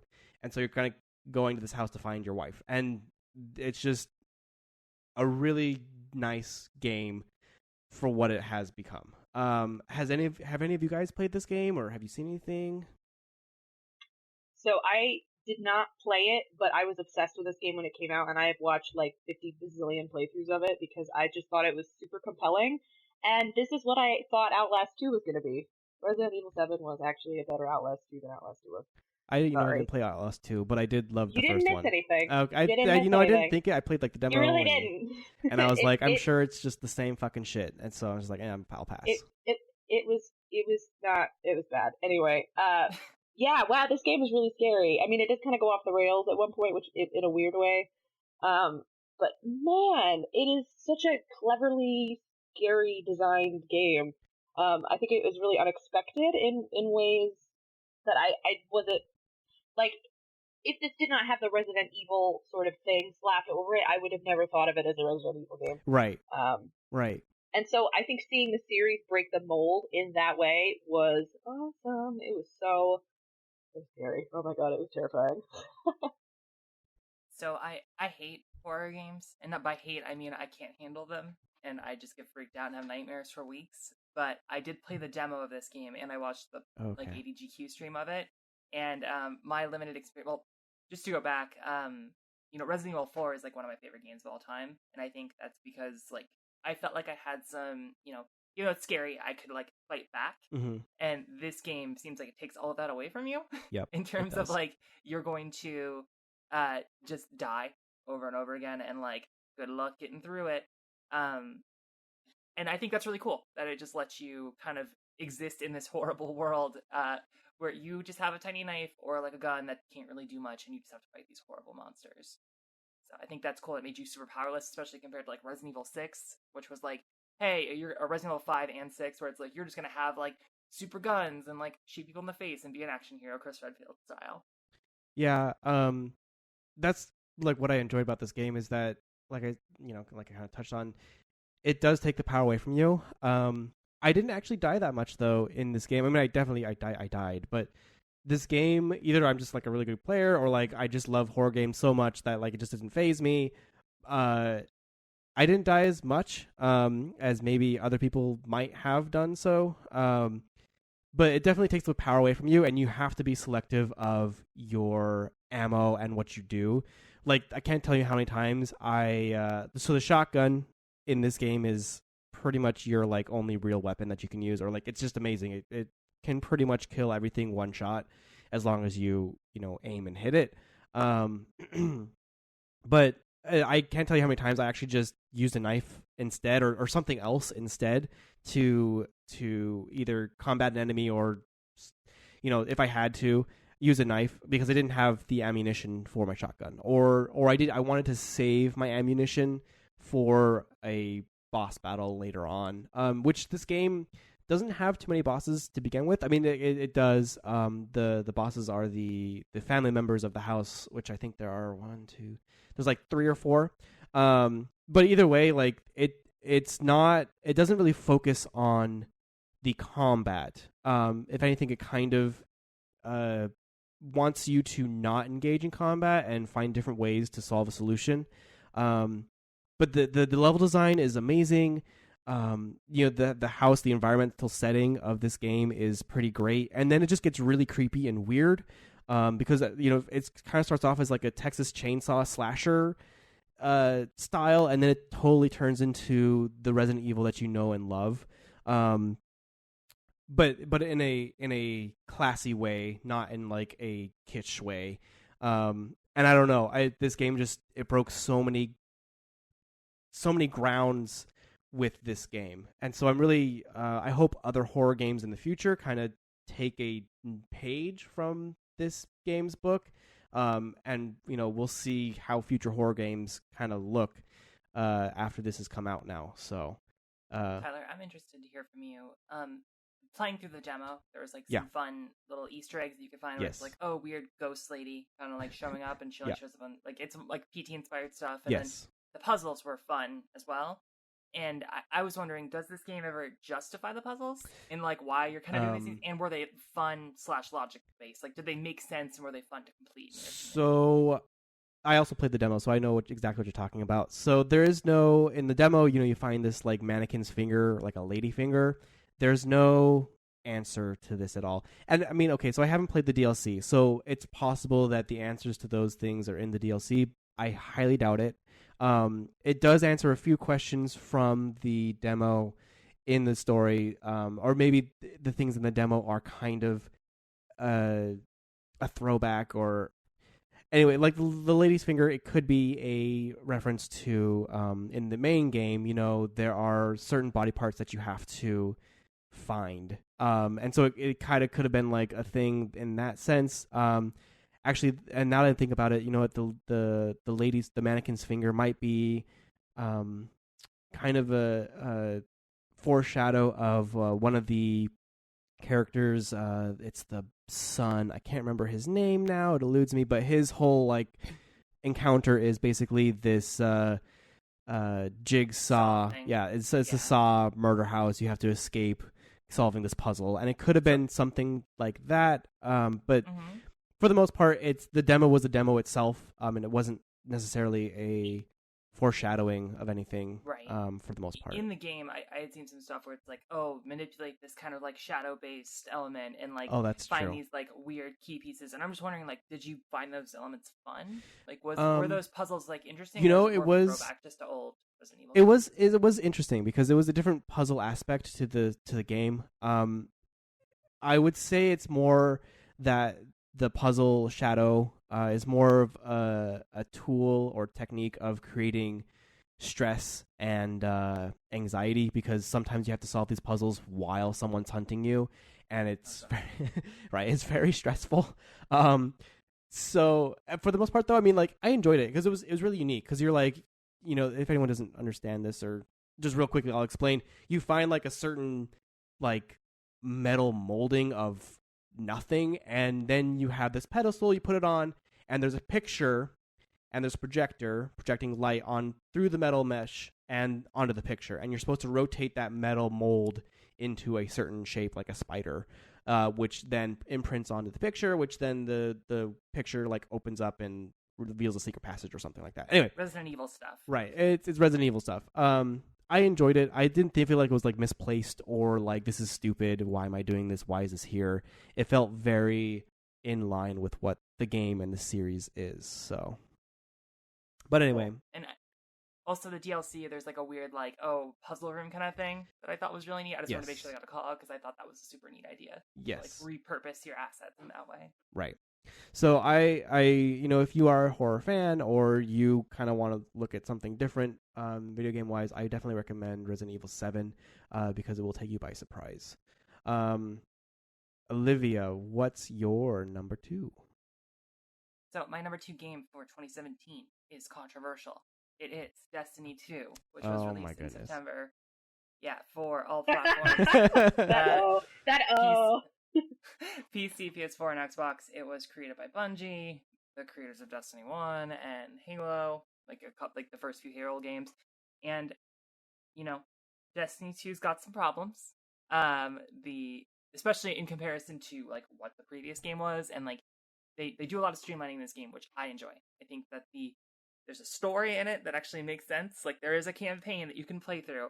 They've streamlined a lot of like the more outlandish elements of the original Destiny that came from finding Xur, or buying weird engrams to make other weird engrams, and using 20 different currency systems to actually work through the game, which is good.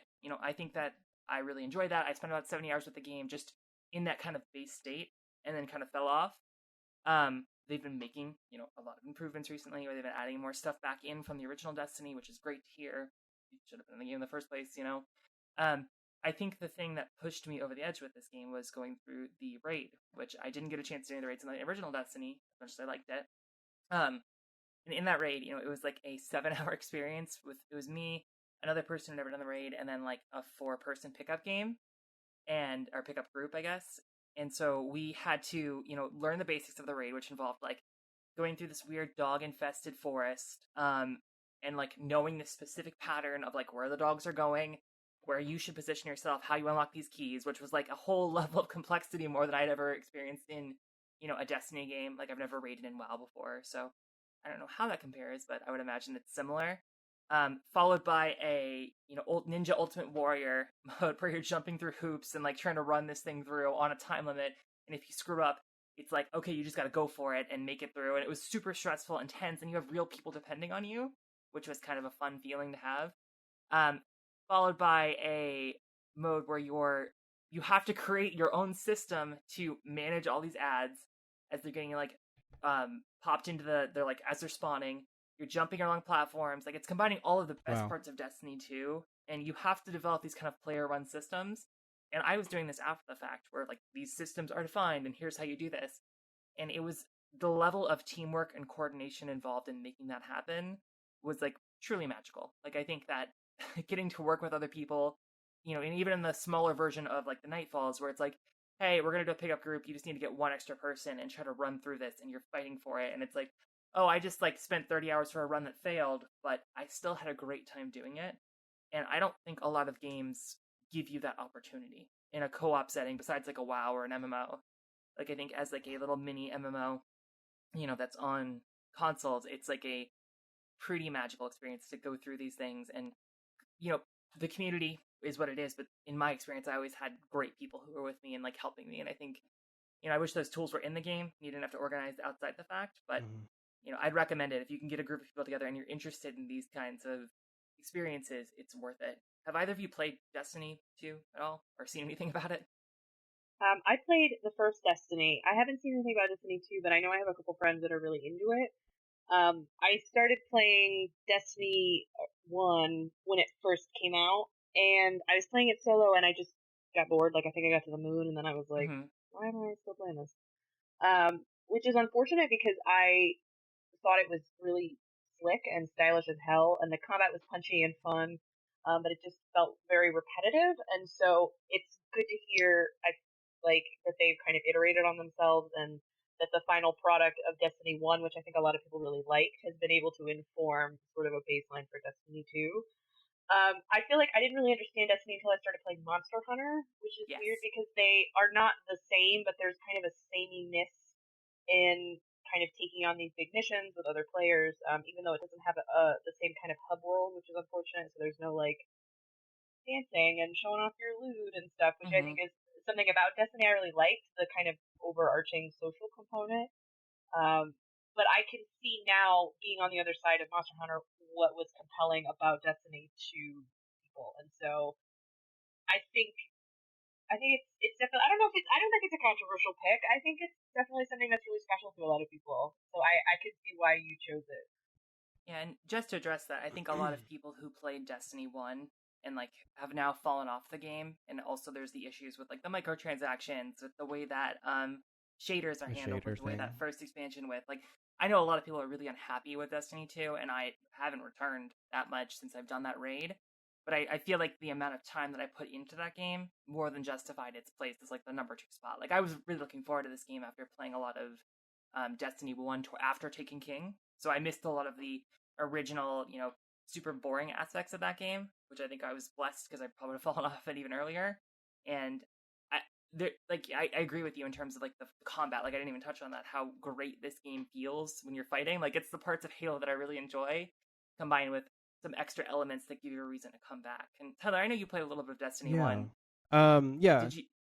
Well, sorry. Have you seen anything about this game? Have you thought about it at all? I mean, so I haven't played it because I don't own it. But I definitely have been like reading up on it and listening to people talk about it. And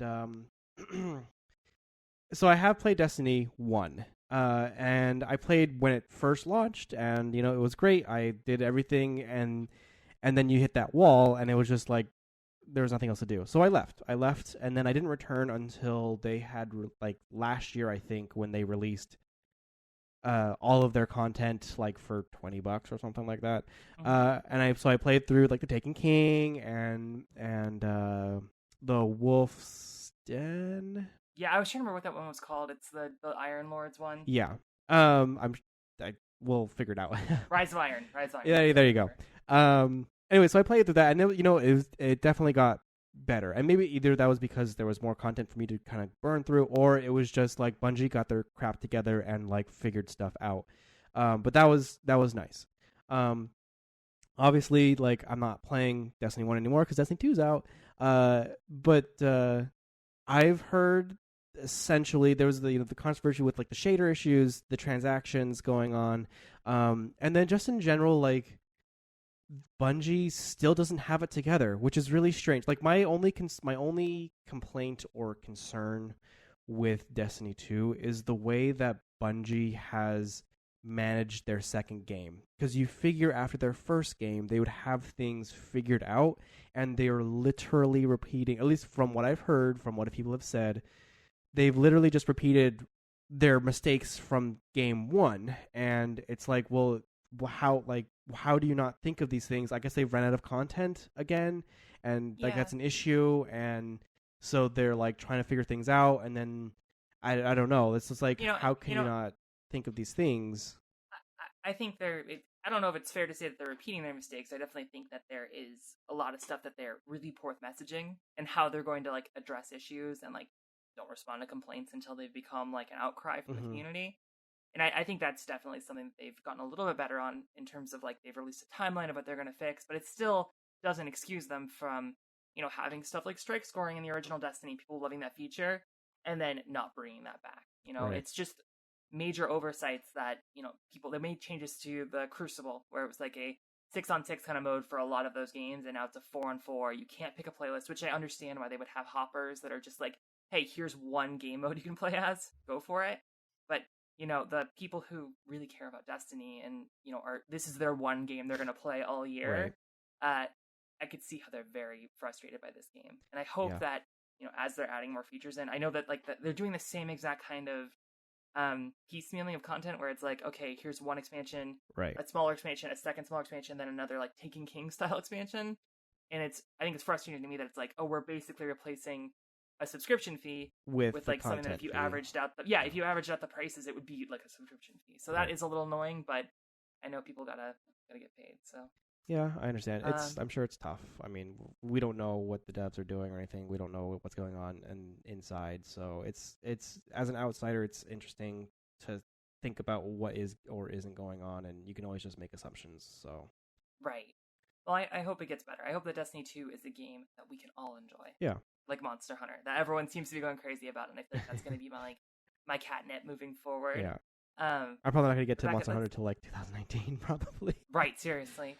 Well, when we cast from February 2019, our GOTY 2018 cast, maybe then we could talk about it. Let's get to the hot shit. Rebecca, what was your number one game of 2017? All right, coming in hot with that hot number one is not very creative. I feel like based on what everyone else's GOTYs were in terms of like around the gaming press. So my number one game of 2017 was Nier Automata. Yeah, I know. Really? I know. It came out in February. I didn't play it until like November. So the backstory is sort of that it's part of the Drakengard series. It's a sequel-ish to Nier, which came out in like 2010, I want to say. It was developed by PlatinumGames, which is like Bayonetta, but that's not really related. Yoko Taro is the writer kind of behind it, and sort of the driving force in it. Yeah, this is a tough game. I feel like to not only to explain but also to recommend to people. I know when it came out, a lot of the press around it was about like how incredible it was and how monumental it was, and sort of these heights the story was able to reach and questions it was able to answer were kind of bigger in scale than any other game has ever done before. And that's very high praise, and that's also a really high ask. So I had to go into it with that kind of stuff in the back of my head, and it's essentially you play an android anime girl who is being sent to Earth after it's basically been ravaged and all the humans are floating around in space right now by aliens, quote unquote, but the aliens are robots, and then there's like other robots, so there's like a whole different bunch of robots happening. Anyway, it's a robot game. You're basically, it's a game about robots, but then there's robots and then there's androids. So it's a game about humanity. It's a game that asks a lot of questions about what does it mean to be human, what is the point of being human, what is the value of humanity. You kind of run into this concept of robots taking on human-like features as a means of constructing some kind of understanding of what their purpose is in the world. And it was not something I bought into at first because it is a very Japan game. It reminded me a lot of, I don't know if you guys played, this came out years ago, but El Shaddai, Essentially the Metatron. It was like a very weird Japanese retelling of the Book of Enoch, which is like an apocryphal text of the Bible. It was very weird, but it played with camera angles and setting, and Nier Automata does a lot of those kinds of similar things. Environment is very important. Music is very important. It's very goofy, like a lot of Japanese games can be. But there was a point.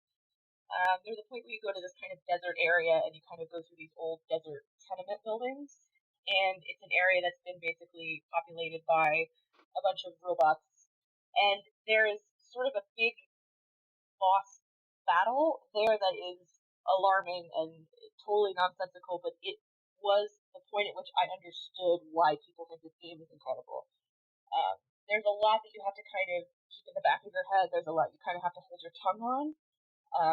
But there is a real devilish wit to this game. There's a real sharpness to it. There's a real self-awareness to it that I feel like makes going through the more boring parts, because there's a lot of like fetch quests. There's a couple of like escort missions that makes those things mean something.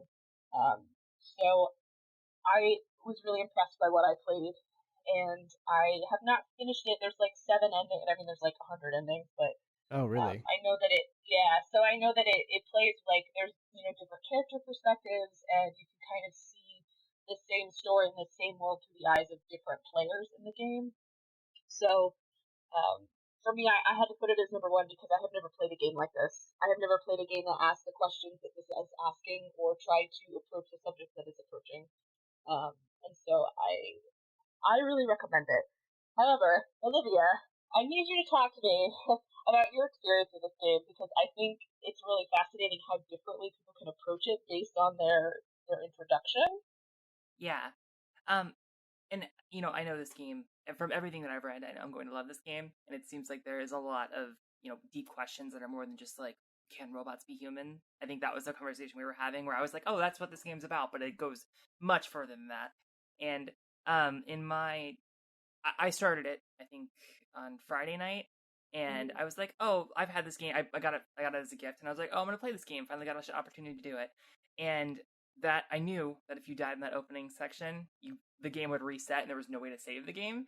So I was trying to be really like cautious with the way that I played it. And I was doing pretty well, I assumed, up until I got to the two. There's one of the opening boss fights is a blade saw kind of like digging tool, and then you have to fight two of them at once, and I guess that's the final boss fight before the game starts proper. And somehow I got stuck underneath one of the blade saws and was like immediately murdered. And so, well, and then I was like, oh, well, that wasn't that long. And then I went to go reset it, and I'm like, oh, that was like 40 minutes of my night that's now gone. I don't think I can play this again.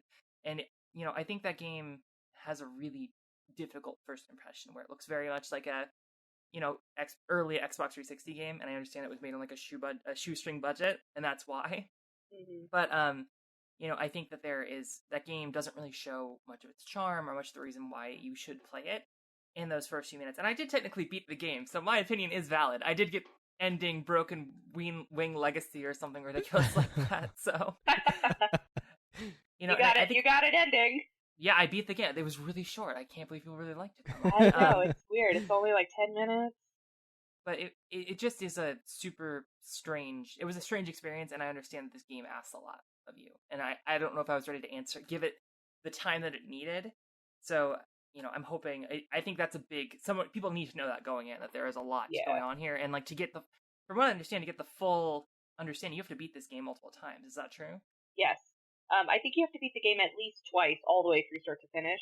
A lot of the other endings could be chosen just like at the end by sort of reloading a save and like picking different options. And then some of the other endings are based on choices that you make throughout the game. Like there was one point where I ate a fish and it killed me, and I got an ending for that. Oh my and I God. was like, oh, oops, my bad.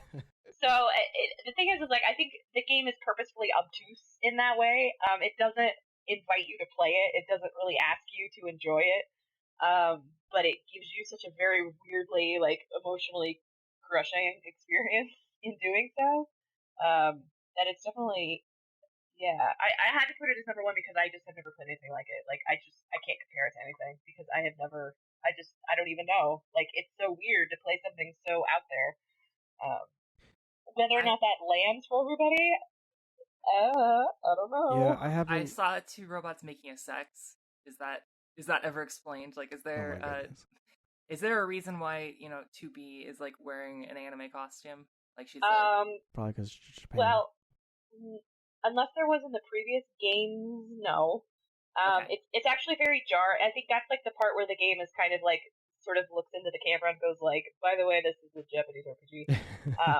Because all the other characters are like dressed very normally. Like, there's some androids that live on the surface of the earth that are like resistance fighters, and they're just dressed in like desert wear or like little outfits and pants and whatever, and then like the anime squad rolls up, and all of the 2B level like androids are all in these various Lolita outfits. It is super super weird. Is it like a commentary on something? Like is it like some? I don't know. I'm just so confused. I thought it was supposed to be kind of a commentary on like extremely fucky anime characters, because every time 2B does a flip, you get like a full shot of her underwear, and so I assumed that was kind of a little tongue-in-cheek thing. I don't know. It's not at all addressed in the game. It's just like how the game is played, and that's it. And there's no outfit changes. It's just that. Yeah, having not played this game in like at all, I've only had to go off of reviews and what other people have been saying about it and what you have been saying about it, but it definitely seems like it's a game that, again, I would just fucking enjoy. I haven't had time to play it, and like you said, you have to play that game several times for different endings, and I don't know. I feel like your number one spot though is definitely warranted though, because I do know that like one of the DLCs or something like that, it was like a patch or something that had come out a few months after the game released, and I guess this is kind of a spoiler, but I mean, the boss is literally the CEO of the company that created it. Yeah. And I think you can fight Iwata if you want. yeah, I think. and I think that's an amazing thing to happen in a video game.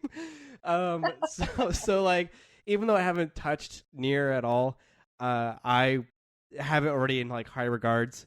Hopefully that doesn't like I don't have the same experience as Olivia where it just like lowers it. Where I'm going into the game expecting high things and then it just turns out to be something else completely different. I hopefully there's another 2018 game that I'll have to touch.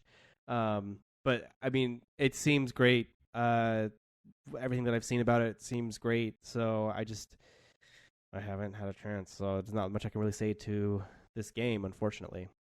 It's a huge time sink early, so you're fine, I think. All right, Tyler. Okay. You can hit me up with that number one. All right, my number one of 2017. Woo. To no surprise, this is going to be Legends of Zelda: Breath of the Wild. It released in March, like March 3rd or 4th of last year. Released for the Switch and Wii U. Although I will say, if you had to choose between the two, I would prefer the Switch. Or I've heard just things. Unfortunately, Legend of Zelda: Breath of the Wild doesn't do as well on the Wii U due to shuddering and frame issues. So if you can get on the Switch, or if you have a Switch, if you're lucky enough to have one, get it for the Switch. But anyway, developed by Nintendo. Go figure. They've done many, many things that you have enjoyed, I'm sure, as a child. Anyway, this is the first Zelda game that I've ever played in my entire life. I've never been like a Zelda fan. I get it. I understand like the reasons why people love Zelda games in the past, but I've never actually touched a Legend of Zelda game at all. So this is my first Zelda game ever. So my review isn't like, oh, nostalgia. It's literally like, this game is amazing. I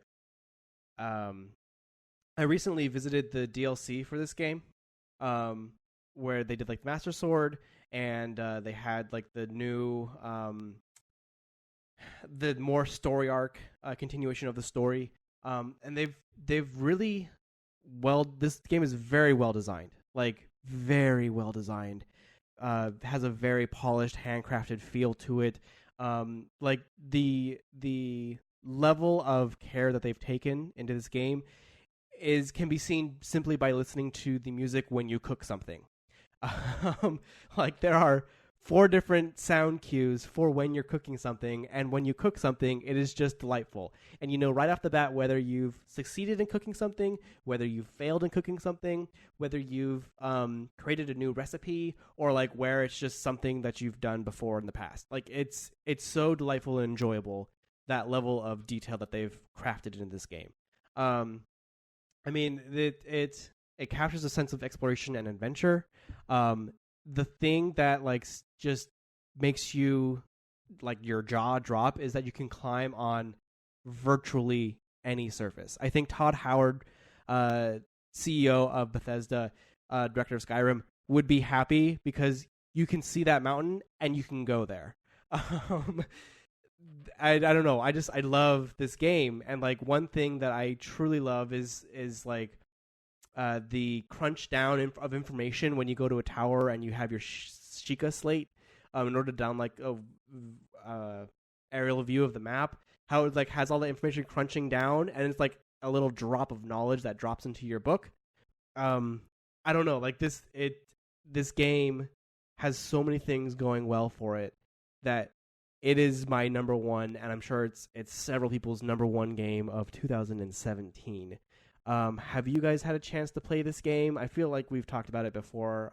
Yes. Okay. So I know we could talk about this game for years and years, but let's try to be brief because there's a lot going on in this game. I guess Olivia, why don't you go first? I think the one thing I'd like to focus on for Breath of the Wild, in my perspective, was the individual shrines and actually conquering those shrines and like the individual puzzles that are a part of it, and how you can just totally fuck them up and break them in horrifying ways that like I've found solutions to puzzles after like throwing myself at them for like an hour or two. and then realizing that the solution was super obvious. Like I could have gone this way, but I decided to like make weird ice pillars just to like jump a ball over here because I thought that was the solution to it, or I'm gonna like freeze this ball to try to hit it across the entire room, and that way it'll land in one of these, whatever it needs to fit into. And I think that I just didn't expect that level of complexity, or this game has been criticized for lacking dungeons, but I think the amount of like individual puzzles that you can approach from any different perspective throughout the world, like more than makes up for that. And also finding them, like there's a couple of those shrine quests which are just like, oh, be at this specific time at this specific place holding this specific item, and it doesn't really tell you that. You just kind of have to figure it out as you go. And for me, I think that was like super fun. And the DLC also expands on that idea in a way that I didn't really expect, where it's like, oh, you have to like solve a little riddle and be in a specific area, or like throw this thing down a giant like hole. And I just think that's a really, really cool idea. Yeah, I definitely love the shrines as like puzzle elements to this game. And I know that Zelda, historically has always been about puzzles as well, and kind of like a dungeon crawling game. But I really enjoyed these puzzles because, like you said, you could either do it the way that you're supposed to do it, but like sort of the charm is you can pretty much solve this puzzle any way that you can as long as you're able to figure it out. Like there's electricity nodes that you have to like connect, and you could either connect them the way that the puzzle's supposed to be solved, or you can literally like take out your weapons, lay them down, and since they're metal, the electric current will run through the weapon. And so like one time I just connected 2 electricity nodes and solved the puzzle by laying down my weapons, and like it just created a current. Like that was genius. Like I don't, that you don't have to. The game is, that's not how the puzzle's supposed to be solved. That's not how the designer of that puzzle wanted you to solve it. But like you could solve the puzzle that way. Rebecca, what were your thoughts? I also really love this game, as you guys did as well. I thought that what was most compelling to me was just the exploration of the world. I know you made the reference to Skyrim, like looking at the mountain and then you could climb it. But I'm the kind of person who, like, when I play a game like Skyrim or any of those kind of big RPGs, I have to like, I put these parameters in place for myself where I like to kind of make it a very lived experience, where I don't let myself fast travel, and I have to, I get a horse and I try to like kind of play the game as if I was like a character in the game. And so with this game in particular, it was really wonderful for that. Just being able to kind of ride around and fill out your map was like, I love that I could fill my own map out. Oh my god, I didn't know I always needed like map stamps. Right. And being able to see, like, climb up a tower and see something in the distance, mark it, and then, get on my pony or ride on my little glider thing to go see it. And I loved that the world was full of all kinds of little hidden stuff, the Korok seeds, running into my favorite handsome bird playing accordion man every once in a while, those little blue rabbit things in the glowing, like, mountain glade. There was just it was such a rich world. That I think I probably spent like, I don't know, 50 hours with the game and have done barely any of the main quests because there just is so much to find. And I really enjoyed that aspect of it. I felt like it was really rewarding, and it was really just enjoyable to just kind of hang out and ride around the plane. Did either of you use the stamp system that kind of mark down? Yeah. Oh yeah. Enemies? Absolutely. Yeah. This game is too huge. Like if I went to a shrine and it gave me certain loot or something, I would be like, okay, here I can find a sword or something. Or if I was just like out in the plains or whatever, and I don't know, there was a chest there, I would like mark like that's where the chest is or something. So it definitely, I loved that was an option in this game. Again, it was just another level of design that the developers, like, I don't know, they did, and it was just so appreciative, and you almost need it, like, for how big this map is. Like, there's literally you can unturn stones and find stuff. Like, there's so much to this game that truly makes it one of the gems of 2017.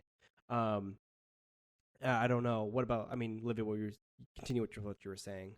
Yeah, and I think one element, it was like, I bought a Switch specifically for this. Like, I was like, I don't need it. And then I actually saw the game in motion, and I'm like, okay, I guess I'm going to do this, and like hunted down a Switch to get a copy of it. And I think I know it's not a matter of the game, but having that portable ability to just be like, oh, I'm gonna like pick this game up for like just a few minutes and try to like play it in the bed or whatever was just a super relaxing experience, which isn't what I usually feel when I'm playing video games. It's more like I can just kind of meander over here, ride my horse around, do this, and that was, I think, something that was super important to my experience with this game was being able to just kind of pick it up and put it down whenever I want. Did you guys play it on Switch or Wii U? What was your? I was platform? on Switch. I played it on the Wii U, and then I bought it again on the Switch. Sorry, I'm insatiable, I guess. Was it a different experience for you, Rebecca? It was just in the fact that it ran much smoother on the Switch. It I loved it on the Wii U. I still think the Wii U looks like slick as hell, but it was a little jittery, and that was pretty noticeable at certain points in the game when like large swaths of landscape were floating in, and then the game would kind of Or the Rainy Village. So it's a much more, I think, immersive experience on the Switch, just because it's clear that it needs the platform power pretty much. Yeah. And also, I just like that it's portable. So. Yes. Yeah, I like the pick up and go aspect. Did either of you do Eventide Isle? Yes. The island where you go to and then like all of your equipment's taken away and you're supposed to solve the puzzle that way? Mm-hmm. Yes. That was phenomenal. Yeah. I really enjoyed it. Cool. I was planning on playing through the game again on like master mode and like just setting up some like custom parameters to be like, oh, I can't do X, Y, or Z. And I feel like Eventide Isle was kind of the little seed for that idea where it's like, oh, hey, like we set up some additional parameters that make it like you have no equipment and you just got to go and fight these fools. Like it unlocks a level of play that I didn't know was in the game where it's like, oh, here are some mechanics you don't know about. You have to just use. And I feel like Eventide Isle was also kind of like an idea for the Master Sword trials as well, because it's pretty much the same thing where all your weapons and everything are taken away. You only have the powers that you were given to with the Sheikah Slate, and you basically start the fight off with a branch, with a twig, and then from there it just kind of snowballs into finding weapons and stuff. So, and food, but like this game is just brilliantly designed. If you haven't played it, I strongly suggest you do. I mean, it's been everywhere. I highly doubt you haven't heard about it. But don't hate it just because, like, oh, well, it's another Zelda game. Like, I've never played Zelda, and I didn't pick up this game because it was Zelda. I picked it up because it looked like an amazing game, and it turned out to be one. So it's definitely my favorite of all the Zeldas I've played. Like, I've played Twilight Princess and Wind Waker and like Link to the Past and stuff like that, and this is absolutely a huge step in the lexicon, so it's I second your opinion. Same. All right. Well, with that, let's go with Olivia. What was your number one? So, my number one game of 2017 out of the list that we had to pick from was Horizon Zero Dawn, developed by Guerrilla Games, which was released for the PS4 in February. And we're going to have a longer conversation about this, but I feel like I really wanted to share my personal experience with it as a person who, played Zelda before this, and I felt like having that experience with Zelda, I was almost a little bit let down in the beginning of Horizon, because I was like, oh, we have to just kind of get, like, here's a map of, like, 9 billion options that you have, and it all just felt extremely overwhelming to me. But as I stuck with the game and played it a little bit more, it felt as the experience opened up to me, and the way that the combat worked opened up to me, and it just all these interlocking symbols that or interlocking systems that made that experience way more enjoyable and like had a layer of complexity that I wasn't expecting. And to be honest, I was in the Norlands and I was like, oh, like this game is really cool. I wonder how much more there is. And then leaving the Norlands and like going into the Red Plains and stuff like that, I was like, oh no, this game goes very far. This game just continues. It balloons in a way that I didn't expect.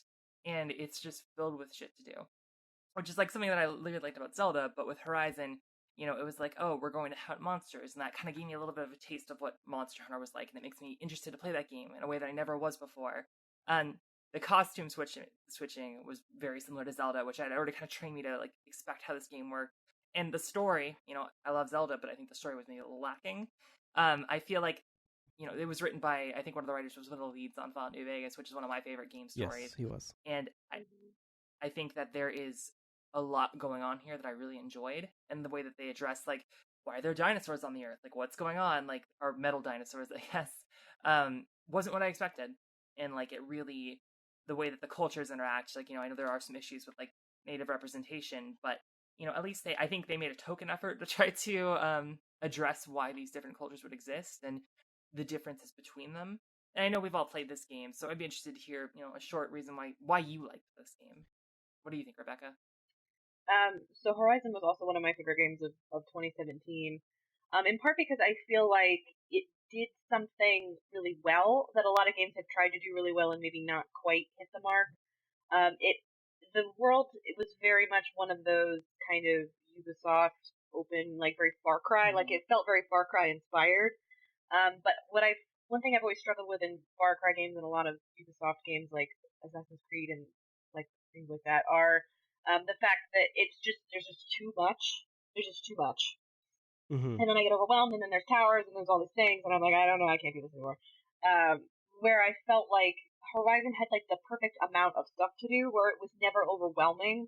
And I feel like it very realistically used this open space to not dump a million things into it. Like, you could travel through the plains and hit, the Banuk tribe in the north, and like, that was a whole other area with whole other monsters, and, nothing really told you to go there. You could just kind of stumble upon it. Mm-hmm. So I feel like it balanced serendipity with also, like, telling you where to go really well. I think it perfected that kind of Far Cry model. It just did that really well and really solid. I did have the the misfortune, I guess I should say, of playing it at the same time as Breath of the Wild, because I forgot that you can jump off of high places in Breath of the Wild because you have a little parachute, but you cannot do that in Horizon. And there were so many times where I would jump off stuff and just be like, oh, geez, I had the same experience. I didn't need to do that. Yeah. But I also appreciate this story for what it was. I found Aloy to be really powerful in a lot of ways, and I just, like the fact that she could tell a man, like, no, I'm not going to go out with you, and he'd be like, okay. I was like, yes! Yeah. Finally! Right. Finally! And her as, like, I think the performance, by Ashley Birch was, like, really amazing. Like, it was emotive. I think I started Mass Effect Andromeda, and I was like, oh, it's not that bad, like, in terms of how they're emoting these characters and actually animating them. And then I played Horizon, and I was like, well, there's really no comparison in terms of, like, these faces look human, they're emoting, they're subtle, and I really felt like that was helpful for me in, like, seeing the impact of the story. And I feel like especially in the Frozen Wilds, because I feel like they really tried to go out and get, tell some more personal stories. Mm-hmm. And I feel like even the, throwaway characters that you met were still really endearing. Yeah. So it's very interesting that we all played Breath of the Wild before playing Zero Dawn, which seems to be honestly what everyone did this year for whatever reason. But this game is great. The only reason why it would be like lower on my list is because I played Zelda first, and unfortunately Zelda, for me personally, is just a bit better designed game than this. Horizon Zero Dawn, though, is amazing. I love the story. It has, first of all, it has great storytelling. It does have great game design and gameplay. It's different. It's a different man versus machine story that really is fresh. Because normally it's just like when you think of machine apocalyptic worlds, you think of like Terminator or I don't know, the Tom Cruise movie that came out, where basically machines are just running rampant and that's it, or it's like the advent of machines. This story though is like a post-apocalyptic story where the machines won, and now humans are just kind of renewing, and destruction of the world isn't there anymore. It's all about rebirth and revitalization. But I feel like this game, like Rebecca said, it's very Ubisoft Far Cry. But I feel like it's Far Cry meets Uncharted almost, because the environment is so gorgeous, and like you were saying, the facial expressions are also like amazing. And it just like this game is like a technical mastery of game environment. And I don't know, like the story itself is great. but like the only thing I can't get over is that it kind of you can't climb on everything. Like you have to look for handholds, that are placed there, which is unfortunate. Like, why are we still limited to these archaic? Well, now they're archaic means of movement and I don't know. So that's the only thing. Like when I literally, coming from Legend of Zelda to this game, I was like, oh, it's like Uncharted or Last of Us, where you have to like look for things that you can specifically climb on, which is okay.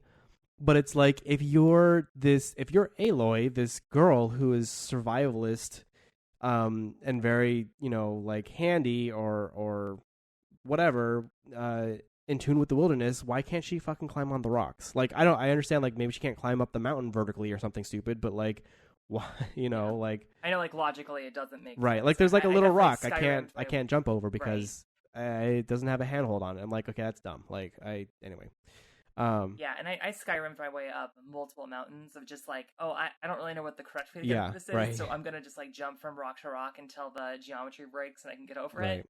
But I do think that where it lacks in terms of like, design, level design, how you're navigating the world, I think the combat and like the systems that are available to you, where it's like, oh, traps, planning attacks. Like there's one fight in particular where you're going to save the young king, and you're like fighting a wave, like a couple waves of enemies, and I wish there was just more of that in the game, because the way the combat was handled was super interesting. It just never really gave me a reason to use those tools, and I was like, oh, like after like finding everything in the game, I'm like, maybe I should start like a ultra hard challenge, because that would give me the perspective that I wanted. But I'm like, I've already put like 70 hours in this game, I need to put it down for a little bit at least. So I don't think I put more time into any other game this year except for maybe Destiny 2 that I did for Horizon. I think that was something that felt super impactful for me.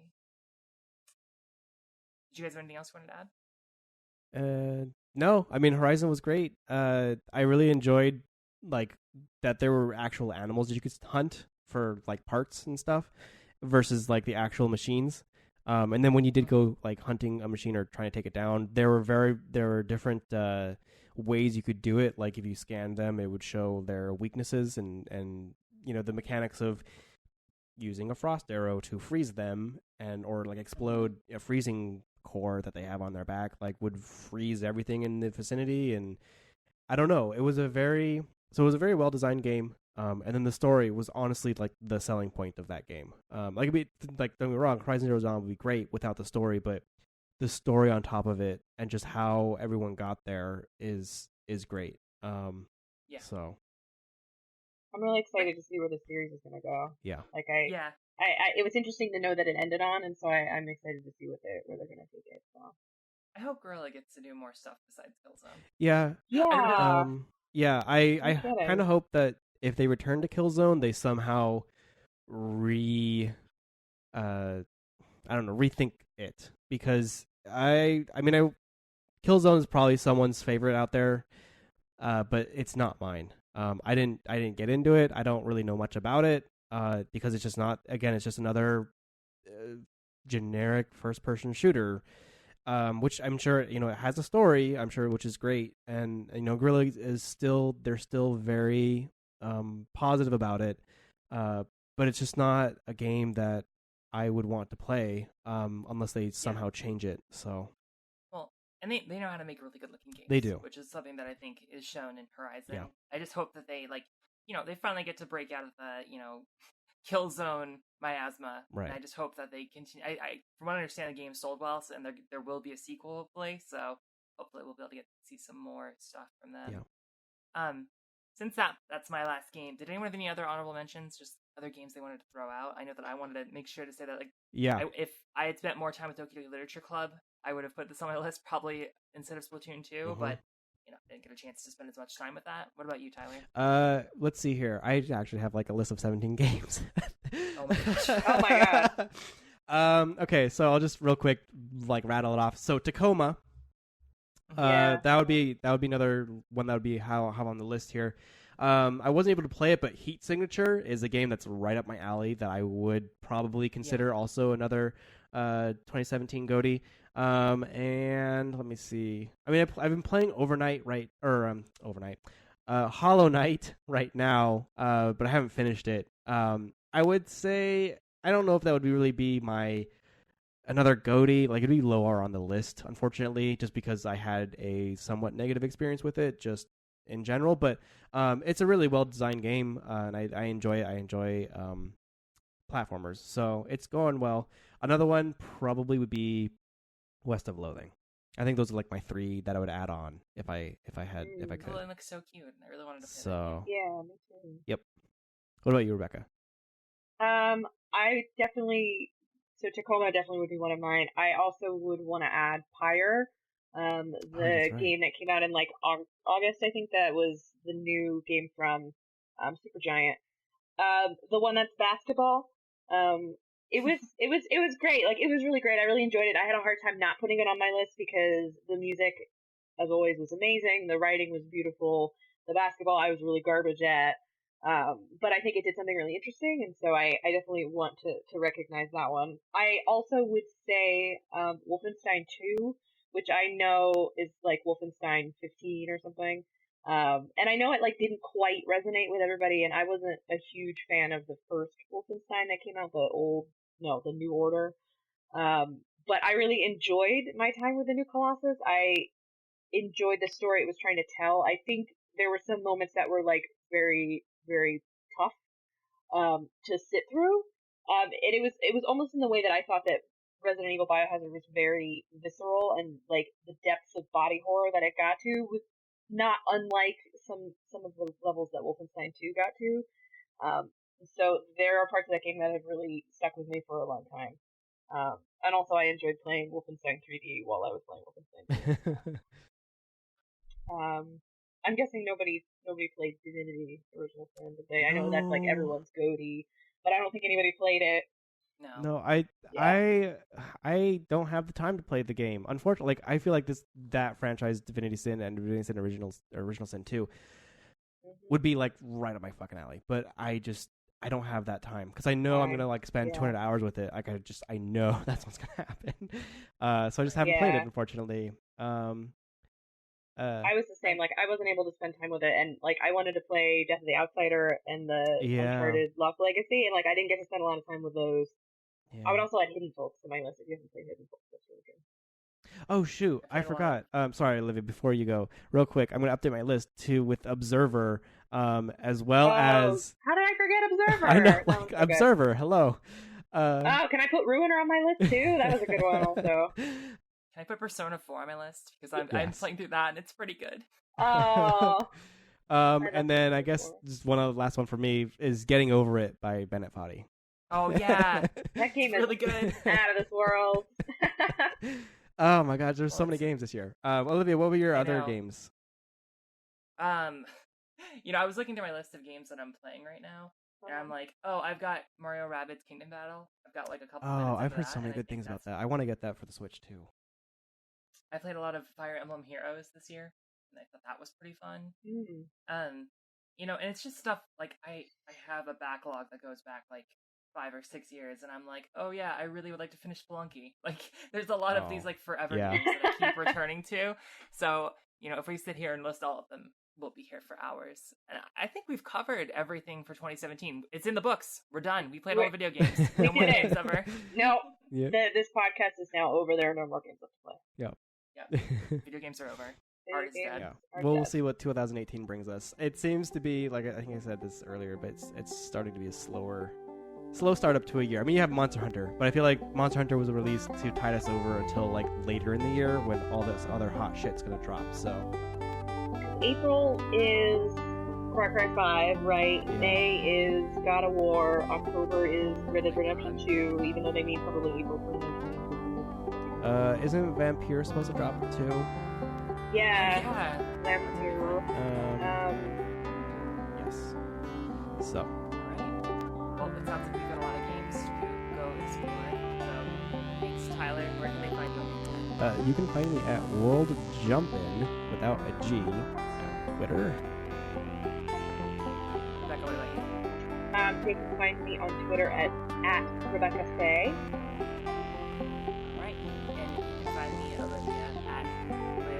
Thanks for listening to Greetings From. Our intro and outro music is an edited version of Deep Fried Space Yes, Food thank by you, Substitute everyone. Sandwiches. You can find a link to the Hope you song enjoyed in the it. Thank you. podcast description. You can listen to more episodes at greetingsfromcast.com.